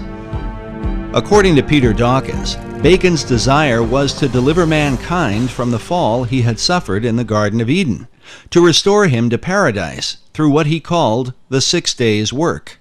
So he always believed that as man was made in the image of God, as the Bible says, therefore we should imitate what God does. All his work imitates what he's learnt from the Bible and from the interpretations of the Bible. And so the 6 days' work of creation is how to create paradise, because that's in the Bible what's created as a result of the 6 days' work. So he calls his great instauration also the 6 days' work, 6 days' work of creation. And it's all planned out according to what he understood about what those 6 days or stages of creation can mean when interpreted into the human role, what human beings can do. While Bacon based his understanding on the Bible, Dawkins admits that his approach was not through traditional Christian doctrine, but rather a mystical view based in the teachings of Kabbalah. He worked like a Kabbalist. He was a master of the Kabbalah, and particularly the Christian Kabbalah. The Kabbalah goes back through the Hebrews, through Moses, to ancient Egypt, and before that it's said to Enoch, who was the great initiate and king of Atlantis. And it said all the teachings come from Enoch, including this Kabbalah. And Bacon was a great master of Kabbalah. His whole work is based on Kabbalistic principles. While explaining Kabbalah could go on indefinitely, it might be generally called the Jewish version of the ancient mystery religion. In the modern world, Kabbalah has gained popularity among celebrities and is practiced by Barbra Streisand, Mick Jagger, Roseanne Barr, Britney Spears, Jeff Goldblum, Elizabeth Taylor, Paris Hilton, Demi Moore, Winona Ryder, and of course Madonna, who has become a principal spokesman, much to the objection of some traditional Jews. In short, Kabbalah is designed to lead mankind to perfection, where man becomes a godlike being. It is a system that goes hand in hand with the concept of building paradise on earth. Sir Francis Bacon, the great Kabbalist, believed that the pursuit of science, or knowledge, was the way to achieve this great work. Most schoolboys used to know who Francis Bacon was and what he contributed to our knowledge today, and it was the method of science. Well, his first most public and fundamental effect he had was to form the basis of modern science, which is the experimental method. So he promoted what Socrates had also promoted, which was to not just think in your mind and argue, through arguments and so on, which is an Aristotelian method, but actually go out and look what is there in reality, in nature, and study nature and derive your thoughts and ideas from that and base experiments on that to see if they work. Then if they work and if they're useful, and they're proved useful over a length of time, then you might consider you've got perhaps a bit of truth. And then you build on that. Well, up to Bacon's time, most of what one could call science, which was not really properly existing as such, except in the mystery schools, in all university, academia and so on, was just producing arguments after arguments. You see, up until Bacon's day, it was the church that was in control, and in fact the church was in control up until about the 1800s. So the church was in control, but the church hierarchy wasn't necessarily pure Christian. There was a lot of people that were there because they could handle 3 or 4 languages and they had great intellect, but were they Christians? Real Christians? No, likely they were not. They knew their scripture, of course, but they were operating by the world system, and so the world system corrupted them. This corruption extended to their powers of discernment. While the Bible teaches that men should prove all things, many church academics in the Middle Ages trusted in an unsound method of deductive reasoning, based upon a faulty understanding of the Scriptures. And typically it would go this way. To give an example, they would take from the book of Acts where it says, and the gospel was preached to the whole world. That's one statement. Now the common statement that goes with that is, but the disciples and the apostles never went to the whole world. And therefore you could deduce from those two statements that, well, there were no people on the other side of the world to preach to. You see, well, obviously were, because the explorers found there were people in Australia and Tasmania. Years later they found that. So there were other people on the other side of the world. So you see, they got the wrong deduction using that method of deduction. And that's what Francis Bacon pointed out. He said there's so much nonsense. And so Bacon set out to establish a scientific method, one by which mankind might achieve all knowledge. Through this method, Bacon sought to bring forth a light that would eventually disclose and bring into sight all that is most hidden and secret in the universe. But first, he would have to find a way to overcome the stubborn traditions employed by the academics of his day, who would rather debate than examine. Bacon gives a great example in exasperation. When he was at university, he saw that there were professors and students spent 3 or 4 years debating how many teeth a horse has. Nobody went out to actually count them, you know. They just wasted all that time debating how many teeth a horse has. So he saw that as fruitless, wasn't producing anything good or useful, and humanity just was not evolving, and there's so many people in poverty and sickness. So he wanted to relieve that poverty and sickness, and get us towards a future paradise, a world paradise, not just for the England, but for the world. So he really started the whole principles of modern science, which is this experimental method. And then he had a formula to start with the basics, the physical world, which is physics, physical laws, and then work upwards towards metaphysics and so on. He couldn't talk too openly when it got to metaphysics, because it landed him in trouble with the religions of the time, who were at war with each other. So he had to do that in a more careful way, more veiled way. But right about it he did.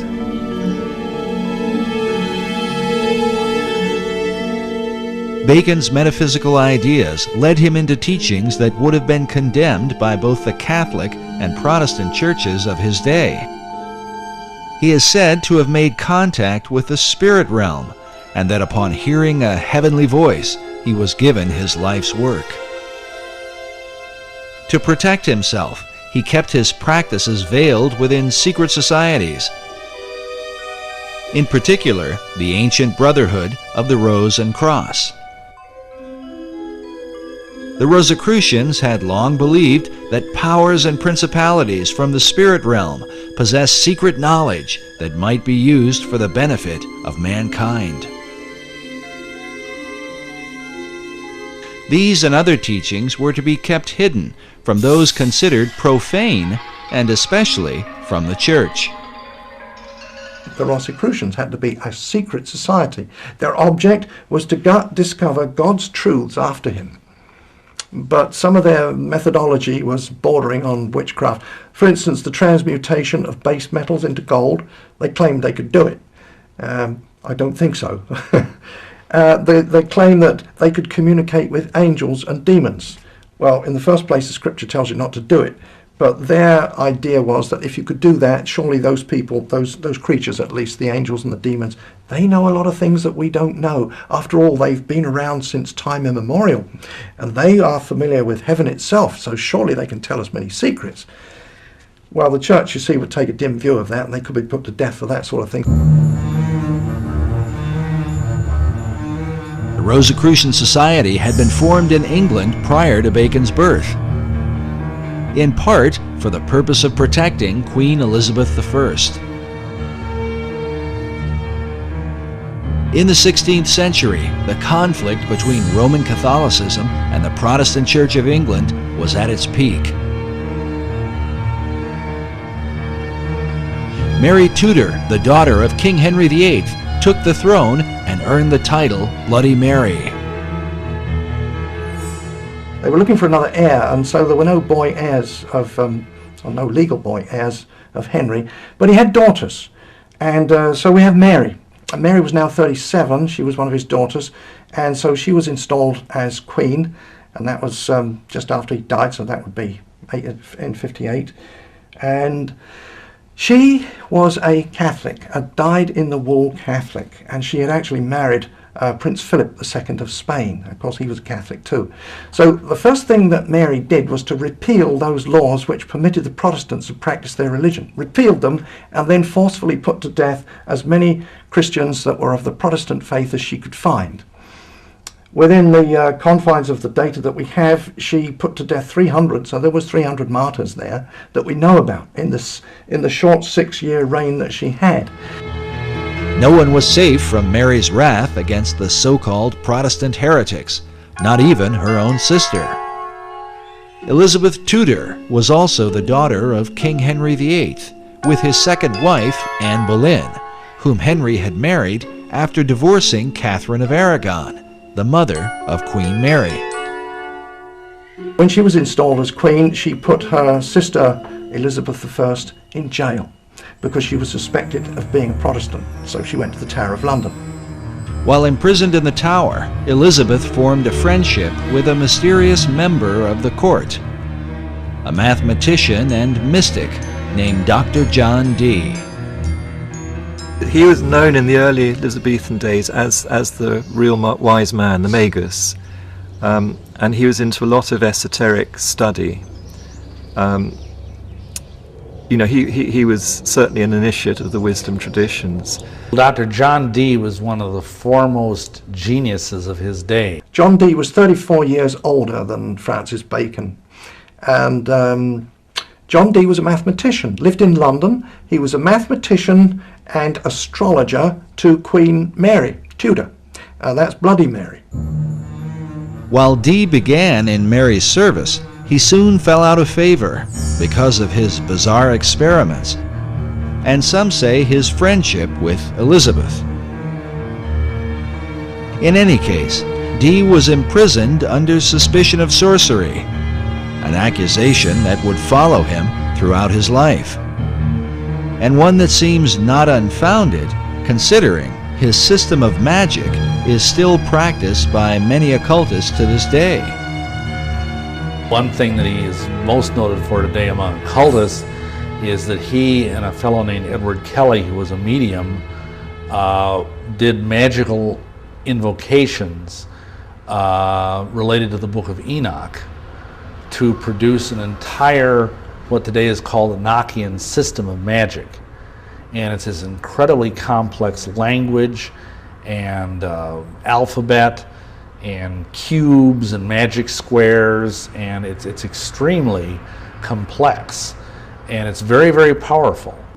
In his quest for knowledge, Dee tapped into the powers of the beyond, hoping to learn secrets from the spirit realm. But that's not to say he wasn't trying to communicate with angels. He did. And they can be contacted and talked with. Roughly it means messengers of God. So that's what Dee was trying to do in his own way. But he obviously was too open about it, so in the end he got persecuted for this. But not everyone saw Dee's dabbling as communicating with angels of God. Dee once wrote that he was looked upon as a companion of hellhounds, a caller and a conjurer of wicked and damned spirits. Yet like Bacon, he practiced much of his craft in secret as an active member of the Rosicrucians in England. Some even credit Dee with founding the modern Rosicrucian movement. As such, communing with angelic beings that provide scientific knowledge was a familiar practice. Now, there was a pretty very brief and shady dividing line between what they called scientific knowledge and what we might call outright witchcraft today. It was the demarcation there was very shadowy. This shadowy line was one that Dee crossed many times. Yet for a while, he flourished under the reign of Queen Elizabeth. During this era, some believe that he was a kind of mentor to Sir Francis Bacon. Well, we know from Dee's diary that Bacon made one visit, at least, to Dr. John Dee's home at Mortlake. And when these visits were recorded, Dee was meaning people had come to talk with Dee and discuss esoteric matters with him and to use his library and so on like that. So we know that's a historical record we have. Otherwise, it's circumstantial evidence. Bacon clearly knew Dr. John Dee because he was an important person in Queen Elizabeth's court, and Francis Bacon was a courtier. Perhaps the reason for the lack of records in Bacon's relationship with John Dee is that their work was done behind the veil of secret societies. There's always been these secret societies trying to promote learning and raise the level of people's thought and culture to a kinder level and higher level. But mostly they've worked in secret because the church, most of the different churches have been so, well, not very kind.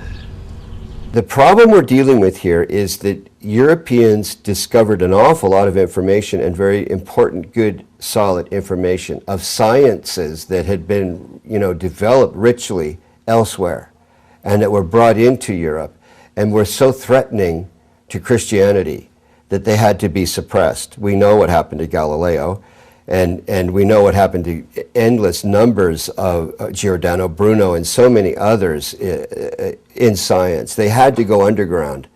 So the process of forcing knowledge and wisdom underground created a lot of coding and a lot of buzzwords and a lot of secret gestures and terms that still aren't understood to this day.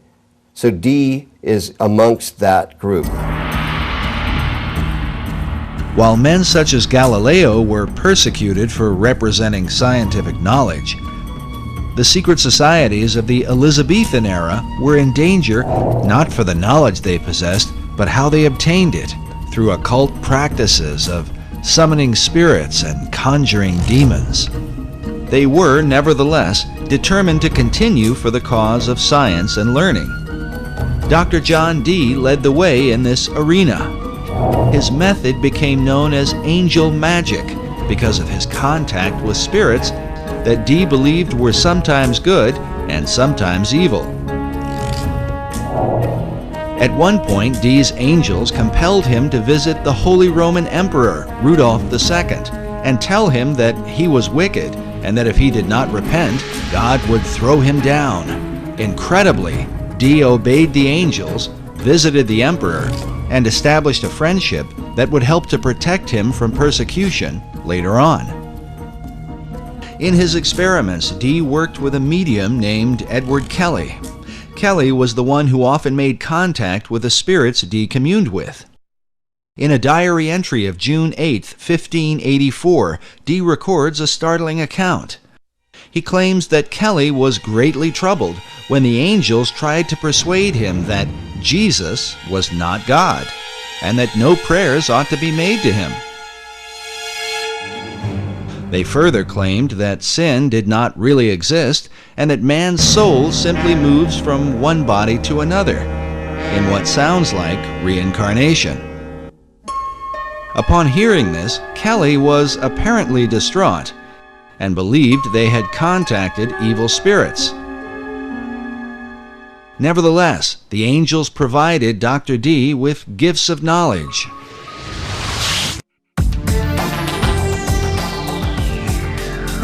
Dee was the first to apply Euclidean geometry to navigation.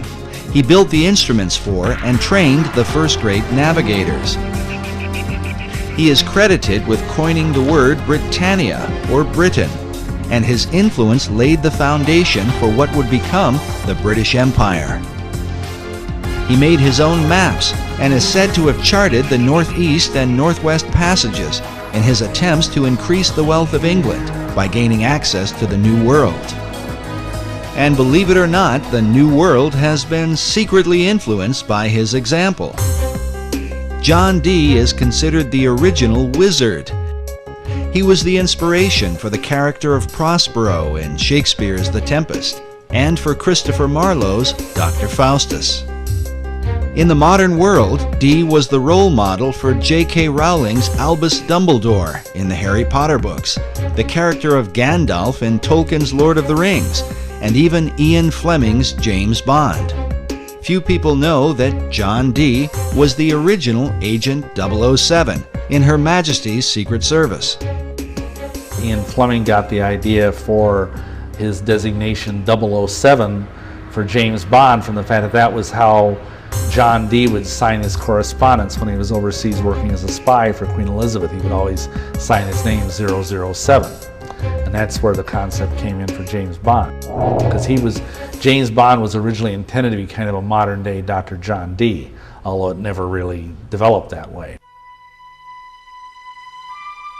While Dee's character continues to intrigue, some would argue that compelling the imaginations of literary minds was not his greatest influence.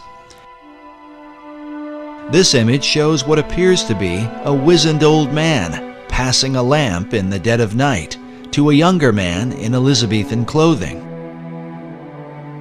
Baconians believe this old-world engraving represents Dr. John Dee passing the lamp of esoteric knowledge and wisdom to his successor, Francis Bacon.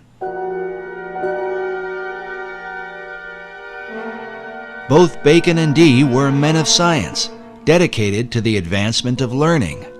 Both men were members of the Rosicrucian Society, of which Bacon would become the chief. Like Bacon, John Dee believed that America was indeed the lost continent of Atlantis.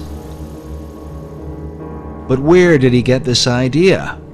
Was it given to him by his angels?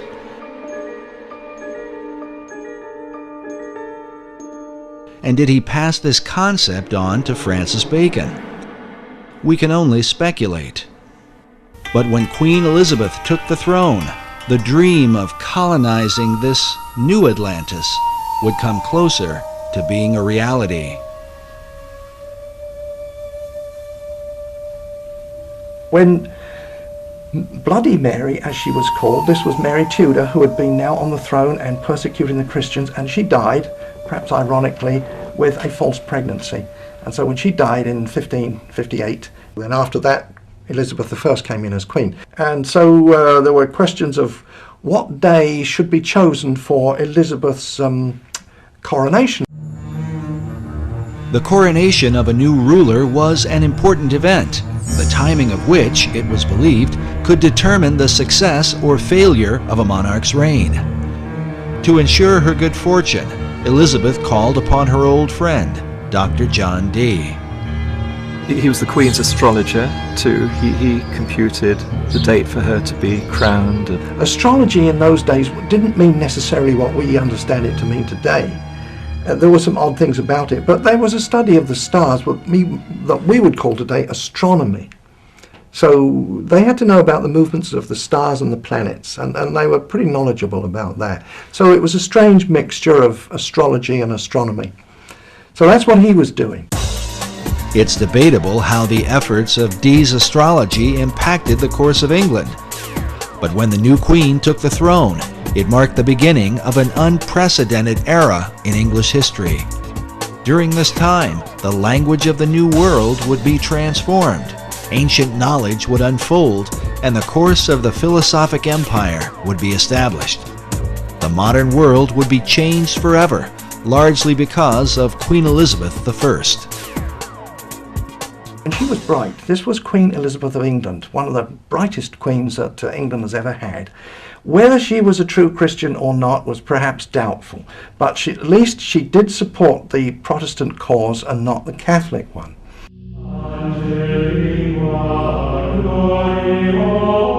The Queen's Protestant faith made her immediate enemies in Rome. In April of 1570, Pope Pius V issued a papal bull excommunicating her from, quote, the unity of the body of Christ. Well, that meant that the Pope was saying to all the Catholic kings of Europe, go and invade England, kill the Queen, take over the country, and make it Catholic, and I'll give you my blessing. So that was a huge threat to England and the Queen. So the English, who didn't like that, didn't like that idea, they formed a close-knit protection around the Queen and their country. To answer the threat of spies and assassins from Rome, the English set up an intelligence network under the leadership of Sir Francis Walsingham, known as the Queen's Spy Master. Among his secret agents were Dr. John Dee and later on Sir Francis Bacon, along with their Rosicrucian Society, which is said to have been formed in England for the purpose of protecting Elizabeth. But some suspect the Order of the Rose and Cross had yet another agenda. I think they would have definitely been on the Protestant side of things. They would have had a vested interest in using all of their both political savvy and occult savvy to protect the Queen, but I also think they had an esoteric agenda as well. This society had a very esoteric base. Behind it had links with the wisdom societies, the wisdom traditions throughout Europe, and inherited a lot of that wisdom light being passed on. And so they had an inner program which was to try to raise consciousness of society. According to Bacon, Rosicrucianism seemed to represent the very heart and focus of the entire New Atlantis concept. Francis Bacon's last book that he was writing at the time when he allegedly died, that was 1626, but his last book was called The New Atlantis, and the subtitle was The Land of the Rosicrucians. Why the Land of the Rosicrucians, or Rosicrucians? Why did Bacon deem their influence to be so important? Rosicrucianism gets its name from the symbols, the main symbols used, and that's the rose and the cross. But these are very ancient symbols. They go back long way in time, and being used by different societies for thousands of years. In the hands of different societies, the symbol has been interpreted in a variety of ways. There is the decipherment of the rose that received much attention in Dan Brown's Da Vinci Code. The rose is a symbol of secrecy, and the term in Latin that characterized the relationship of the rose to secrecy was sub rosa, meaning under the rose. So secret orders world round, when they swear to secrecy, swear sub rosa. The secrecy of the rose represents the hidden knowledge of the ancient mystery religion, while the cross symbolizes Christianity. The combining of these two is what defines the belief of nearly all the secret orders. The symbology there is the infusion of all this Eastern Persian spirituality into Christianity. Was this fusion of beliefs a part of Bacon's plan? And what sort of impact could it have? The Reformers argued that the mixture of paganism and Christianity is what produced the Dark Ages. Would Bacon's program of the Rose and Cross be a blessing or a curse? And how would this whole thing be carried out?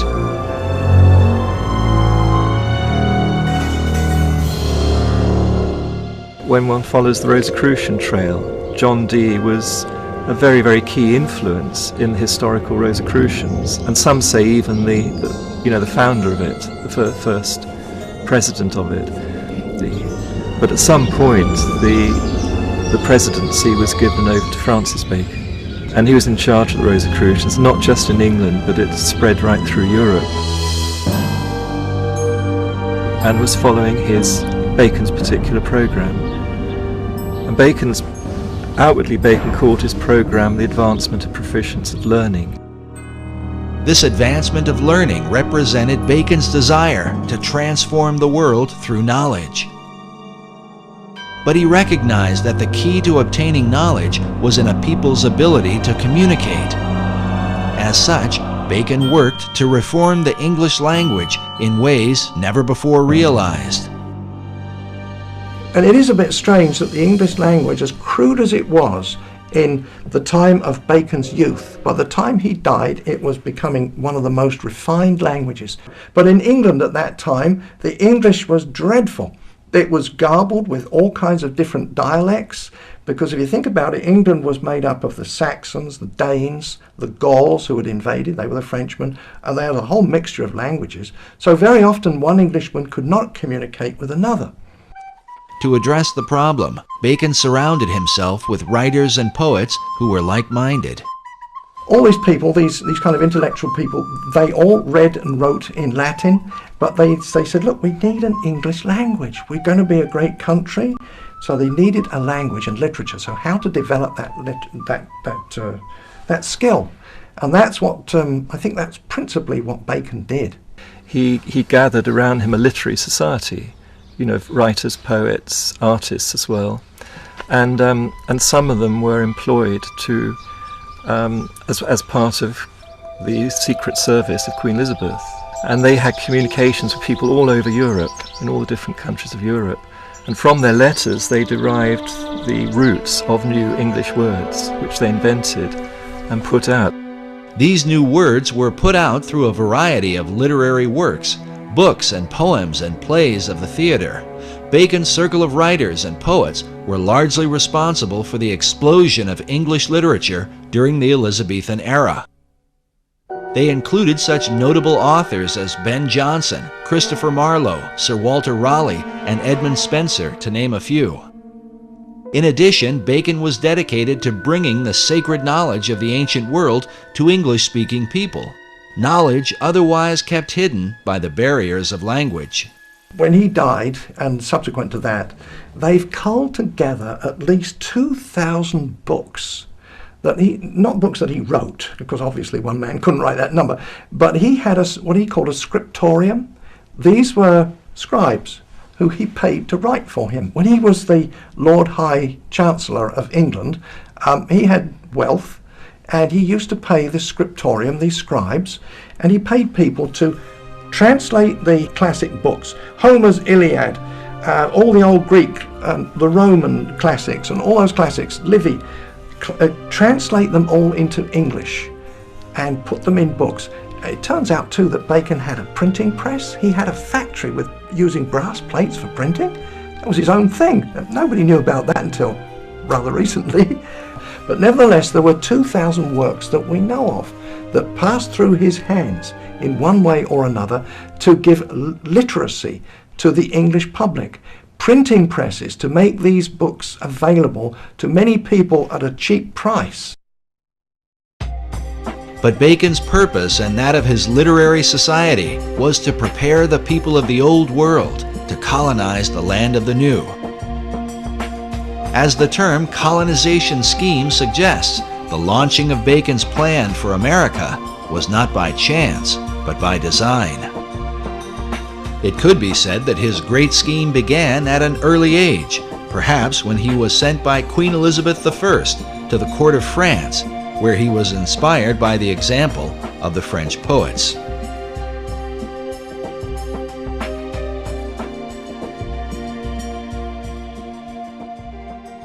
Another major influence, he obviously was inspired in France by the French Pleiades, the group of French poets who were deliberately trying to make the French language into a really good language, particularly for poetry and writings and so on of that sort. And Bacon spent several years at the French court, came back very inspired and wanted to do the same thing for the English language. Upon his return to England, he was sent to study law at the prestigious Gray's Inn in London, where his statue can be seen today. It was here that Bacon formed the beginnings of his own literary society, a secret group known as the Knights of the Helmet. The Knights of the Helmet it's actually the name of a masque he wrote, or it's thought he must have written, because masques were put together by a lot of people for the royal court or for the Inns of Court, which was where the lawyers were. And to get a job as a lawyer or a minister or official in the government, you had to be first of all a lawyer, and you had to know how the royal court worked. So every year they had to put on huge celebrations imitating the royal court, and part of that celebration was masks.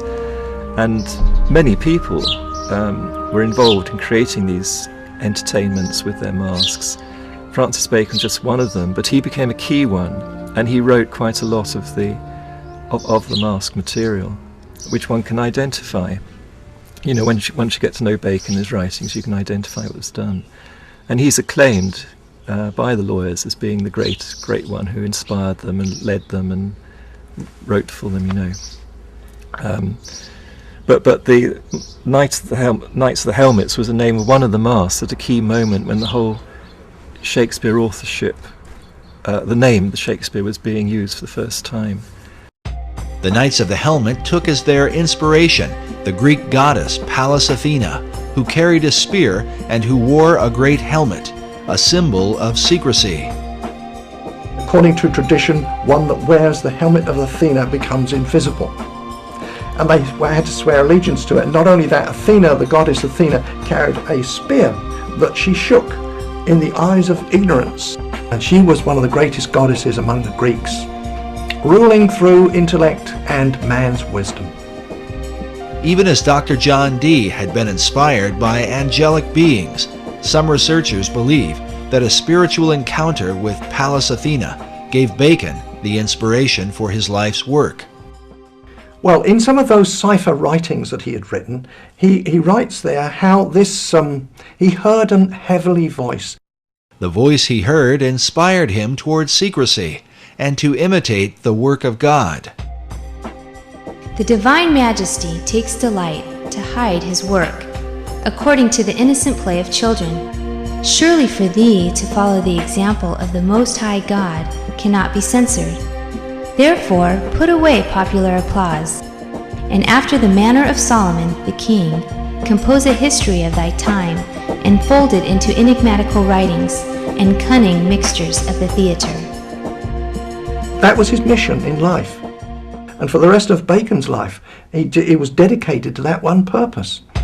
Baconian scholars believe that Bacon's revelation led him to develop a series of theatrical works that would teach the English people and transform them into a nation that could one day dominate the world and resurrect the Atlantean dream. Believing that he put away popular applause as his heavenly voice had commanded, he is said to have written behind the identity of William Shakespeare. Shakespeare is a synonym for Apollo and Pallas Athena. They're both known as shakers of the spear in classical tradition. And the spear represents a ray of light, a ray of wisdom, and they shake that spear at the dragon of ignorance. Exactly what Ben Jonson says in his preface to the Shakespeare Folio, to shake a lance at the dragon of ignorance. And this is the role of an Apollo or Pallas Athena. And they have always been the muses of the other 9 muses, who themselves are the muses of all the writers, poets, artists, and so on in history. So Apollo and Athena are the great inspirers. They're the great Shakespeares. Bacon incorporated these Greek gods within a key symbol, the AA headpiece representing Apollo and Athena. Usually one of the A's is shaded, denoting a light and dark side. This symbol is found printed at the head of certain pages within the Shakespeare Folio and among the acknowledged works of Francis Bacon. Of the two polarities, Apollo and Athena, it was Athena that seemed to dominate Bacon's imagination. Pallas Athena was, she shook her spear at the eyes of ignorance, so she was the spear shaker. Now, she's always been known as the spear shaker. That was long before the time of Bacon. Back to the Greeks, the spear shaker. So he took that name, spear shaker, and just turned it around to make it Shakespeare. And it used to be written with a hyphen, and then it became one word, Shakespeare, as the name of the playwright for those Shakespearean plays. But what of the real William Shakespeare, the Stratford man whose name has been revered for nearly 500 years? His writings have been attributed to a number of other authors, including the playwright Christopher Marlowe, Edward de Vere, the 17th Earl of Oxford, and even Queen Elizabeth herself. But Sir Francis Bacon seems to lead the pack of would-be bards, with well over 200 books, essays, and pamphlets on the subject, many of which insist he is the real and true Shakespeare. Meanwhile, Baconian scholars argue that the Stratford man simply lacked the experience and education to have written the works that bear his name. There is a mystery, because when you look at the plays, everything that's in them and what lies behind them in terms of experience, knowledge, and so on like that's expressed through the plays, and the philosophy in the plays, and so on like that, they do not match up with what we know of the life of the actor. In fact, the life of the actor is quite well known. It's quite a lot of research been done on William Shakespeare Stratford, so a lot is known about his life, and none of it matches up what you can deduce from the author from the plays themselves. In fact, the more we find out about the life of the actor, the worse it gets. Here you have a guy who is barely literate enough to make a mark, much less write his name. His mark was only existent in 5 documents. There's not a single letter either from him or to him by any of his contemporaries. How can this guy have written the greatest literary works in the history of the world? It just didn't happen. Whoever's the author certainly knew about certain things happening abroad in the royal courts, in France, in Italy, and in Spain. Not only taught the workings of the court, but the intrigues as well, and who would know that? Certainly not a play actor like the William Shakespeare. There's no way that man could have known the intrigues that went on inside the court. But Francis Bacon did. He was well familiar with it. He was brought up in the court. You can't just say, oh, genius did it all. It's impossible for genius alone to do that. You've got to have all that background experience, knowledge, and so on, to get something like the Shakespeare plays. There's even a quote from one of the justices, one of the English justices, that it's clear that from the Shakespeare writings that the author had to be an attorney, because there is not a single legal error contained in any of them. The author writes naturally as if he's a lawyer. It doesn't just put in legal terms here and there just to suit the story. It just legal terms and the whole legal jargon just rolls off him absolutely naturally, as if he's used to living in that environment all the time. Well, that doesn't fit the actor from Stratford. There's just no way the historic William Shakespeare could have written these plays. There's only one person who could possibly be the author of those plays, which is Francis Bacon. Yet wouldn't the colossal size of all the plays, poems, and sonnets be too much for Bacon himself to complete, especially while becoming a lawyer, launching modern science, and writing the many other works attributed to him?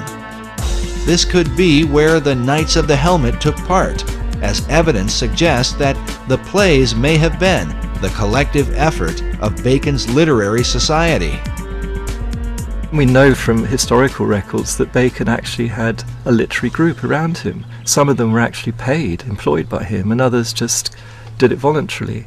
A big group. Why? Why did he do that? You don't employ a lot of people, all writers, poets, artists, and as well as cipher experts and so on. You don't employ them for nothing. So what did they do? And then you get the answer, the Shakespeare plays, because scholars have found out there's been other contributions in the plays from other poets and so on, have all put a little bit in here and there, and then you find that they were either associated with or employed by Bacon in that group. They're all part of this one group. So then the picture emerges of a typical Renaissance studio, but instead of being an artist, a painter with his studio of pupils, you've got a writer with his studio of pupils working with him. They each contribute a little bit to the picture or the story, but the main artist or author is Francis Bacon himself.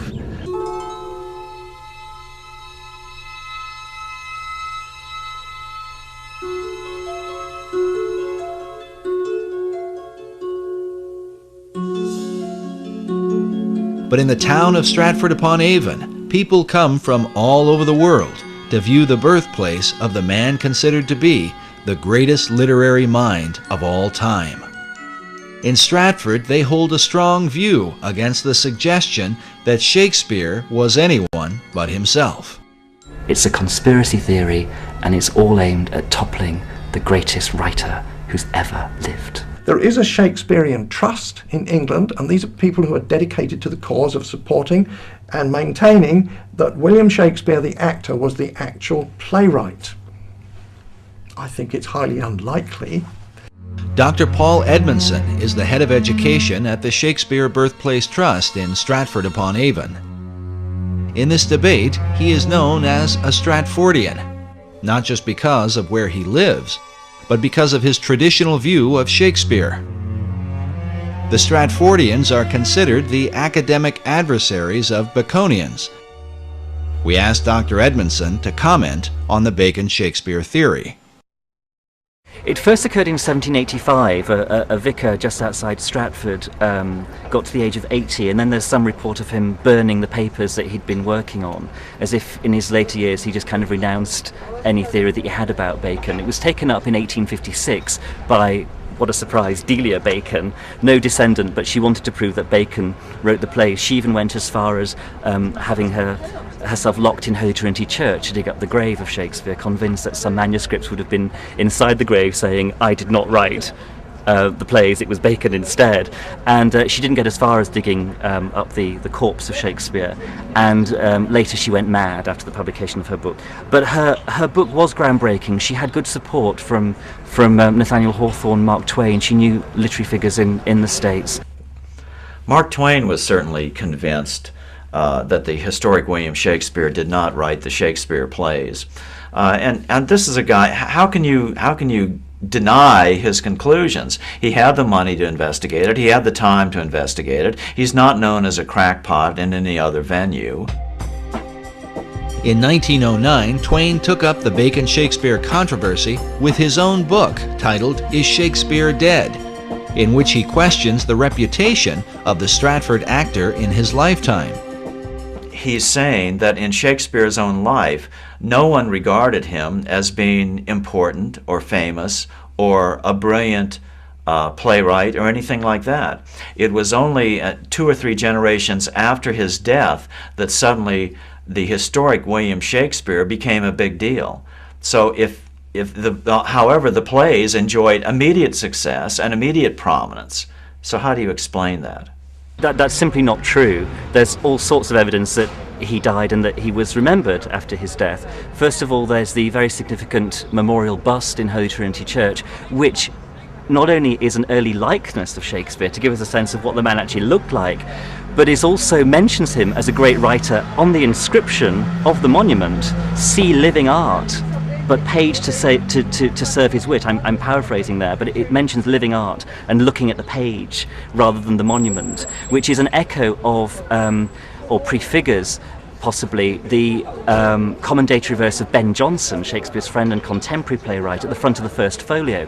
The first folio is the first time Shakespeare's works are gathered together after his death by his friends. That's crucial. What is equally crucial is that the 2 tributes mentioned by Dr. Edmondson did not come about until years after Shakespeare's death. Other great writers of the time, like poet Ben Jonson, were given more immediate recognition within months of their passing. Just as importantly, the great folio assembled by Shakespeare's friends 7 years after his death contains what many believe to be some important clues. 19th century author W.F.C. Wigston referred to William Shakespeare as Phantom Captain Shakespeare, the Rosicrucian Mask. This may have been partly due to the world-famous Droeshout portrait that appears on the front of the original Great Folio of 1623. Note the presence of a line extending from the jawline of Shakespeare to the bottom of his left ear, as if to suggest the face were simply a mask. If this seems far-fetched, consider the dedication which appears beside it, written by poet Ben Jonson, a friend of both Shakespeare and Sir Francis Bacon. With a rather mysterious twist, Johnson concludes with the words, "Reader, look not on his picture, but his book." Why would Ben Jonson point the reader away from the face of Shakespeare and compel men to look upon the book instead? A dedication that seems to parallel the monument at Holy Trinity Church. On the inscription of the monument, "See living art," but paid to serve his wit. I'm paraphrasing there, but it mentions living art and looking at the page rather than the monument. Are these allusions made by the men who knew the real William Shakespeare, that he was simply a mask or frontman for Francis Bacon? Bacon paid him off to go and keep his mouth shut.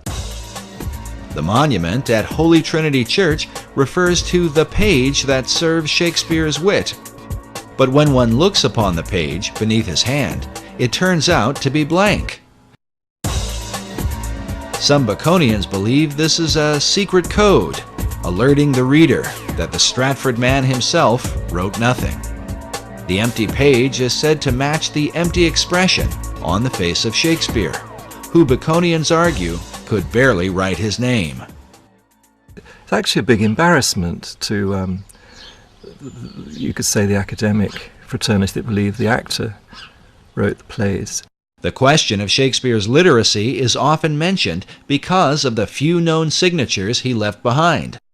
As one writer puts it, the scrawling, uncertain method of their execution stamps Shakespeare as unfamiliar with the use of a pen. Perhaps a modern equivalent of this is to say, how good is your signature on your credit card? How good is your signature when you sign your name in a shop or on a bank transaction or whatever? There are several signatures which survive of Shakespeare. How good would you like them to be? While Baconians argue that Shakespeare lacked experience, Edmondson points out that, as the son of a glove maker, he was uniquely qualified. There's lots of references to different kinds of leather. For example, Feste's line in Act 3, Scene 1 of Twelfth Night about someone's wit being like a cheverel glove. Cheverel, as the son of a glove maker, Shakespeare would have known, is a kind of kid skin which stretches and stretches and stretches when you're making the gloves. It's a very soft, supple material to work with. And here you have it immersed in the wordplay of one of Shakespeare's clowns. Francis Bacon knew nothing about different kinds of leather, I would suggest. Actually, you could turn this whole thing on its head and say that Shakespeare wrote Bacon, which is something that a lot of people don't suggest, because why bother to do it that way around? One of the problems is the Shakespearean trust is that while these objections come up to William Shakespeare being the author of the plays, they refuse to investigate the contrary evidence which has been put forward to them. They refuse to look into it. They refuse to look into the cipher codes that Bacon incorporated in the first folios, for instance. Bacon uses this cipher in the Shakespeare work and his own, and in the work under his own name, but he also, in doing that, signs his name and the name of the Rosicrucian fraternity. This code system of writing he used all his entire life. The examination of the cipher codes in Shakespeare's plays have filled hundreds of books and essays over the last few centuries. But perhaps the most specific evidence are the presence of Baconian and Rosicrucian emblems in the Great Folio of 1623 and in earlier works by Shakespeare. Bacon's light A and dark A symbol appears, representing the two Shakespeares, Apollo and Athena. Meanwhile, this Rosicrucian emblem, featuring the god Pan, is found prominently throughout the work. Other mystical headpieces with Rosicrucian symbolism are found both in the Shakespeare Folio of 1623 and in works openly published by Sir Francis Bacon. The varied symbols and ciphers clearly mark the presence of Bacon and his Rosicrucian fraternity, while to what extent they were involved in the writing of the plays remains a matter of debate. But perhaps the most compelling evidence is that the works of Shakespeare helped to accomplish exactly what Bacon and his Knights of the Helmet set out to achieve. While the numbers vary, the plays are said to have developed some 20,000 words for the English language, with some words being created, older words being revived, and current words being used in new ways. Could the actor from Stratford, with a limited education, have accomplished this coincidentally? The Shakespeare controversy was illustrated quite clearly by Masonic author Manly P. Hall in his book, The Secret Teachings of All Ages, where he reveals the veiled purpose behind the writing of the plays. He says, Sir Francis Bacon, the Rosicrucian initiate, wrote into the Shakespearean plays the secret teachings of the fraternity of the Rose and Cross, and the true rituals of the Masonic order. The Bacon-Shakespeare controversy involves the most profound aspects of science, religion, and ethics. He who solves its mystery may yet find therein the key to the supposedly lost wisdom of antiquity. The lost wisdom that Hall refers to is said to have begun in ancient Atlantis.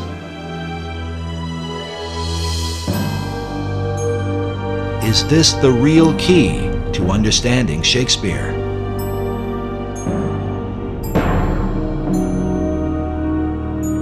Incredibly, it may be said that the plays themselves represent the whole confusion of America's foundation. For while Shakespeare contains a clear representation of Christianity, with some 1,200 biblical references, along with them are plays with openly pagan and magical themes. Like the symbol of the Rose and Cross, the plays combine the teachings of Christianity with the wisdom of the mystery religion.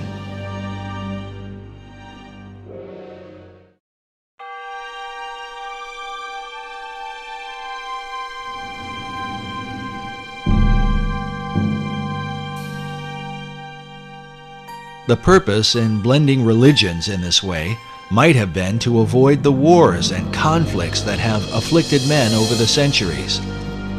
Bacon, who saw religious persecution in his own day, may have inherited this view from an earlier Masonic influence, the Knights Templar. The whole episode of the fall of the Knights Templar is a matter of conflicting historical controversy. We do know that when they left the Holy Land, the order had increased in numbers and power, and by the beginning of the 1200s, they had returned to Europe, and the Knights Templar then became the dominant financial force in Europe. The Templars were the people that loaned the money. Well, of course, the popes and people to whom the money was, they owned the money, they could get rid of their debt by getting rid of the Templars, and they did.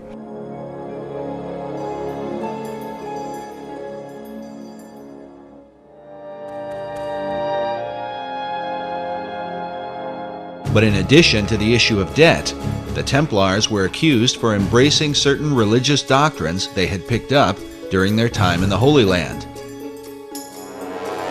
It is said they began to combine the teachings of Christianity with the influence of Islam and Judaism, as well as spin-off cults known as the Yazidi and the Hashashin.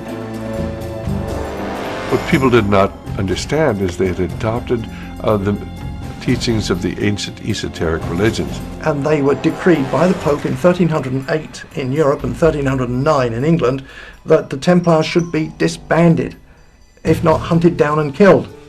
Many Templars were tortured under the Inquisition and even burned at the stake for heresy. But some of them escaped. And a lot of them, I think, went underground, because by no means did the dragnet, if you will, capture all of them. A lot of them fled to Scotland. They had to go into hiding.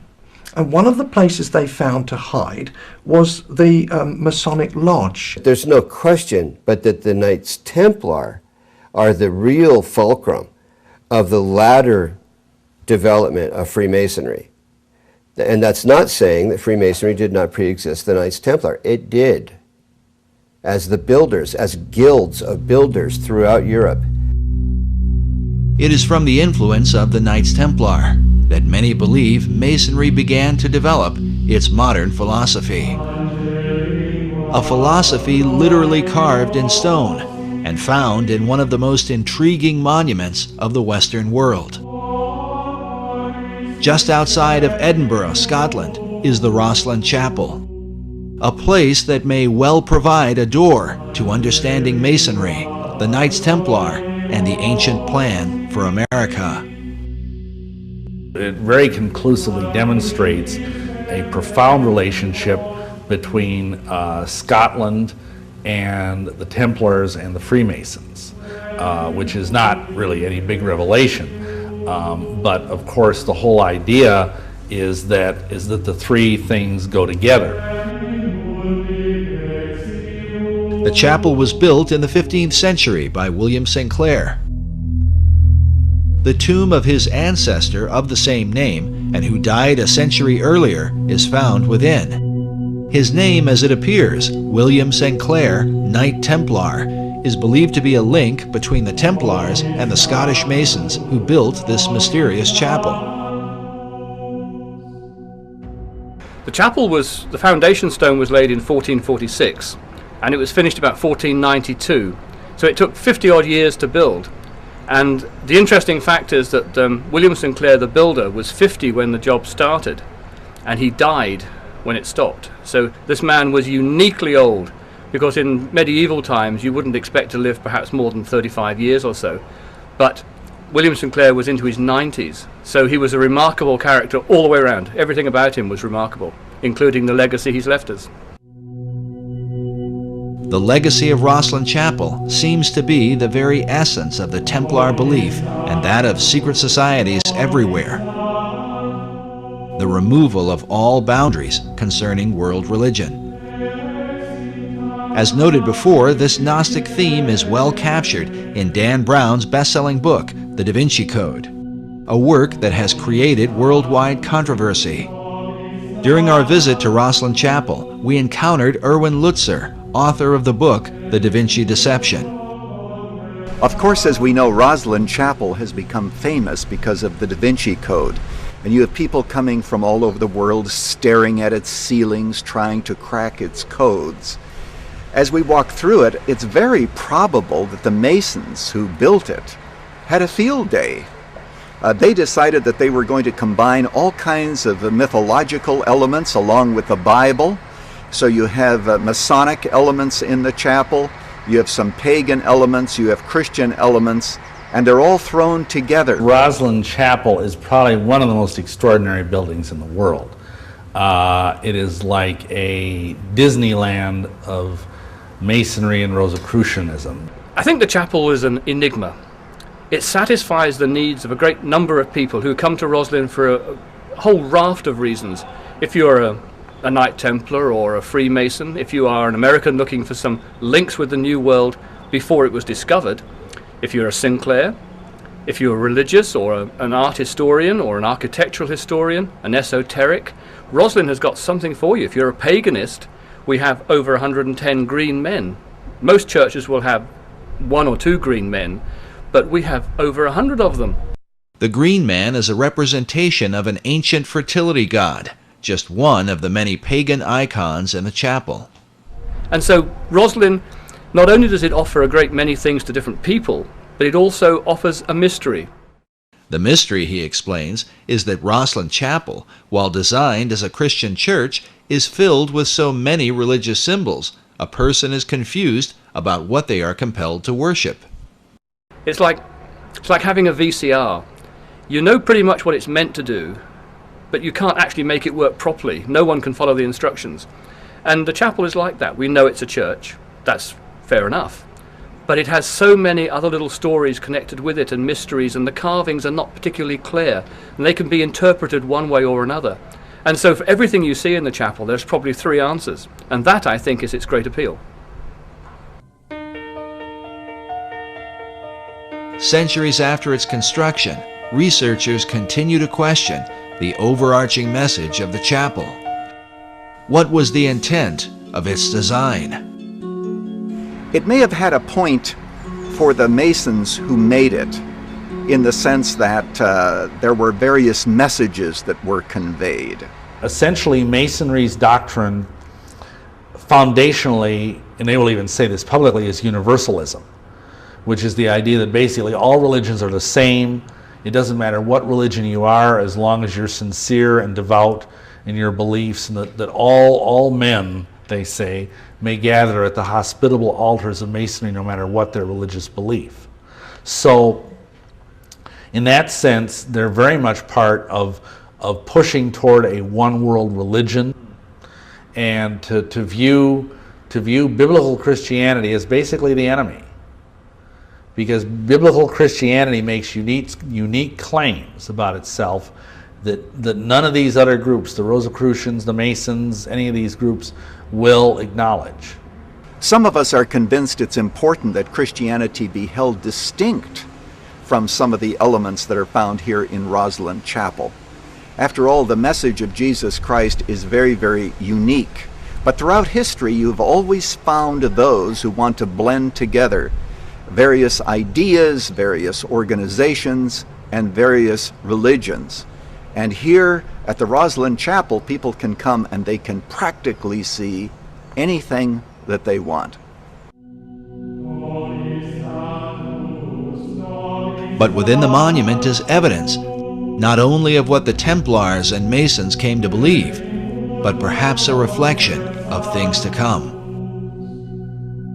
The promise of a land where one day their ancient hope might be fulfilled. For inside Roslyn Chapel, along with the haunting imagery, is evidence of the New World prior to the discovery of Columbus. Well, there is this window which is decorated. The window frame is decorated with Indian corn or maize, and the chapel was built in the 15th century. So it is strange that Indian corn, which wasn't ever grown here, is used as a motif. The chapel was finished around 1492, the same year Columbus is thought to have come to America. This would mean the carvings would have been completed beforehand. But how did the Masons who built this chapel have knowledge of Indian corn, a crop not grown in Europe and indigenous to the New World? Who knows? There are lots of mysteries about this chapel. Another mystery is the presence of Aloha cactus plants, also indigenous to America, and like the Indian corn, carved along the arches of the chapel. But even with these, academics have been skeptical. Yet a third carving, a trefoil plant or type of clover, is said by Roslyn Chapel director Stuart Beattie to have convinced one skeptic in particular. The trefoil plant is quite interesting. Roslyn Chapel does have carvings of plants that we believe came from the New World before Columbus discovered America. We've had these plants investigated, and a botanist from the university had a good look at them, and he wasn't particularly convinced, as academics need to be. He wasn't 100% sure that these plants were in fact Aloha cactus and sweet corn. And I think his logic was that the people who went to the New World and recorded these images on parchment brought those images back. They would have been translated to wood and then subsequently translated to stone. And it's that process which removes them from the original 2 or 3 times, which means that there are discrepancies that can build in. And so, being an academic, he was uncomfortable with these images. And when looking around the chapel, he suddenly, his eyes lit up, and he came and got me, and he said, whilst I was fairly unsure about the sweet corn and Aloha cactus as being honestly genuine, I have found a trefoil plant on what would have been the outside of the chapel at the time, but is now the baptistry, that would only have been found in the New World. Therefore, I am much more comfortable to say that the other plants are also honest and true.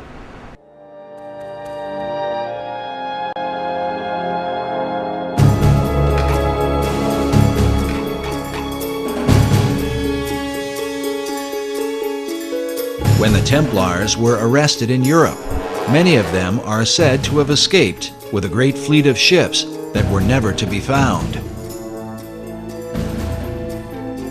Could they have made their way to the New World?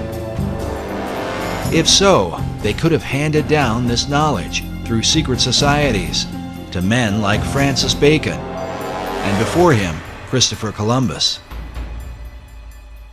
some people believe that Columbus didn't just accidentally stumble onto America, that some secret society which he had access to had knowledge of the existence of the continent of both North and South America. Was Christopher Columbus a member of a secret order? Some researchers point to this painting that depicts Columbus with his left hand in a Kabbalistic gesture, denoting the left-hand path of the initiate, meaning the path of darkness or secrecy. In addition, the ships of Columbus sailed to the New World adorned with red crosses on a white background, the symbol of the Knights Templar. Columbus's wife was the daughter of a famous Knights Templar line that passed along what are called portolands and cartographs that Columbus had direct access to. And we know that he robbed the Portuguese and brought all of those portolands to Isabella and Ferdinand. What I'm suggesting is that people knew about this new Atlantis. They knew at the time of Columbus and before the time of Columbus. But did the secret societies involved view the New World as Atlantis of old? And if so, from where did they develop this idea? Was it only from Plato's account? Or from a belief more deeply rooted in America's secret history? In his groundbreaking book, America BC, Harvard professor Barry Fell reveals the presence of ancient Europeans in New England and the American Midwest as far back as 800 BC. The author uncovers evidence of ancient Celts and Druids with travelers from Spain, Libya, Carthage, Rome, and Egypt, all of whom came to the New World centuries prior to its so-called discovery by Columbus.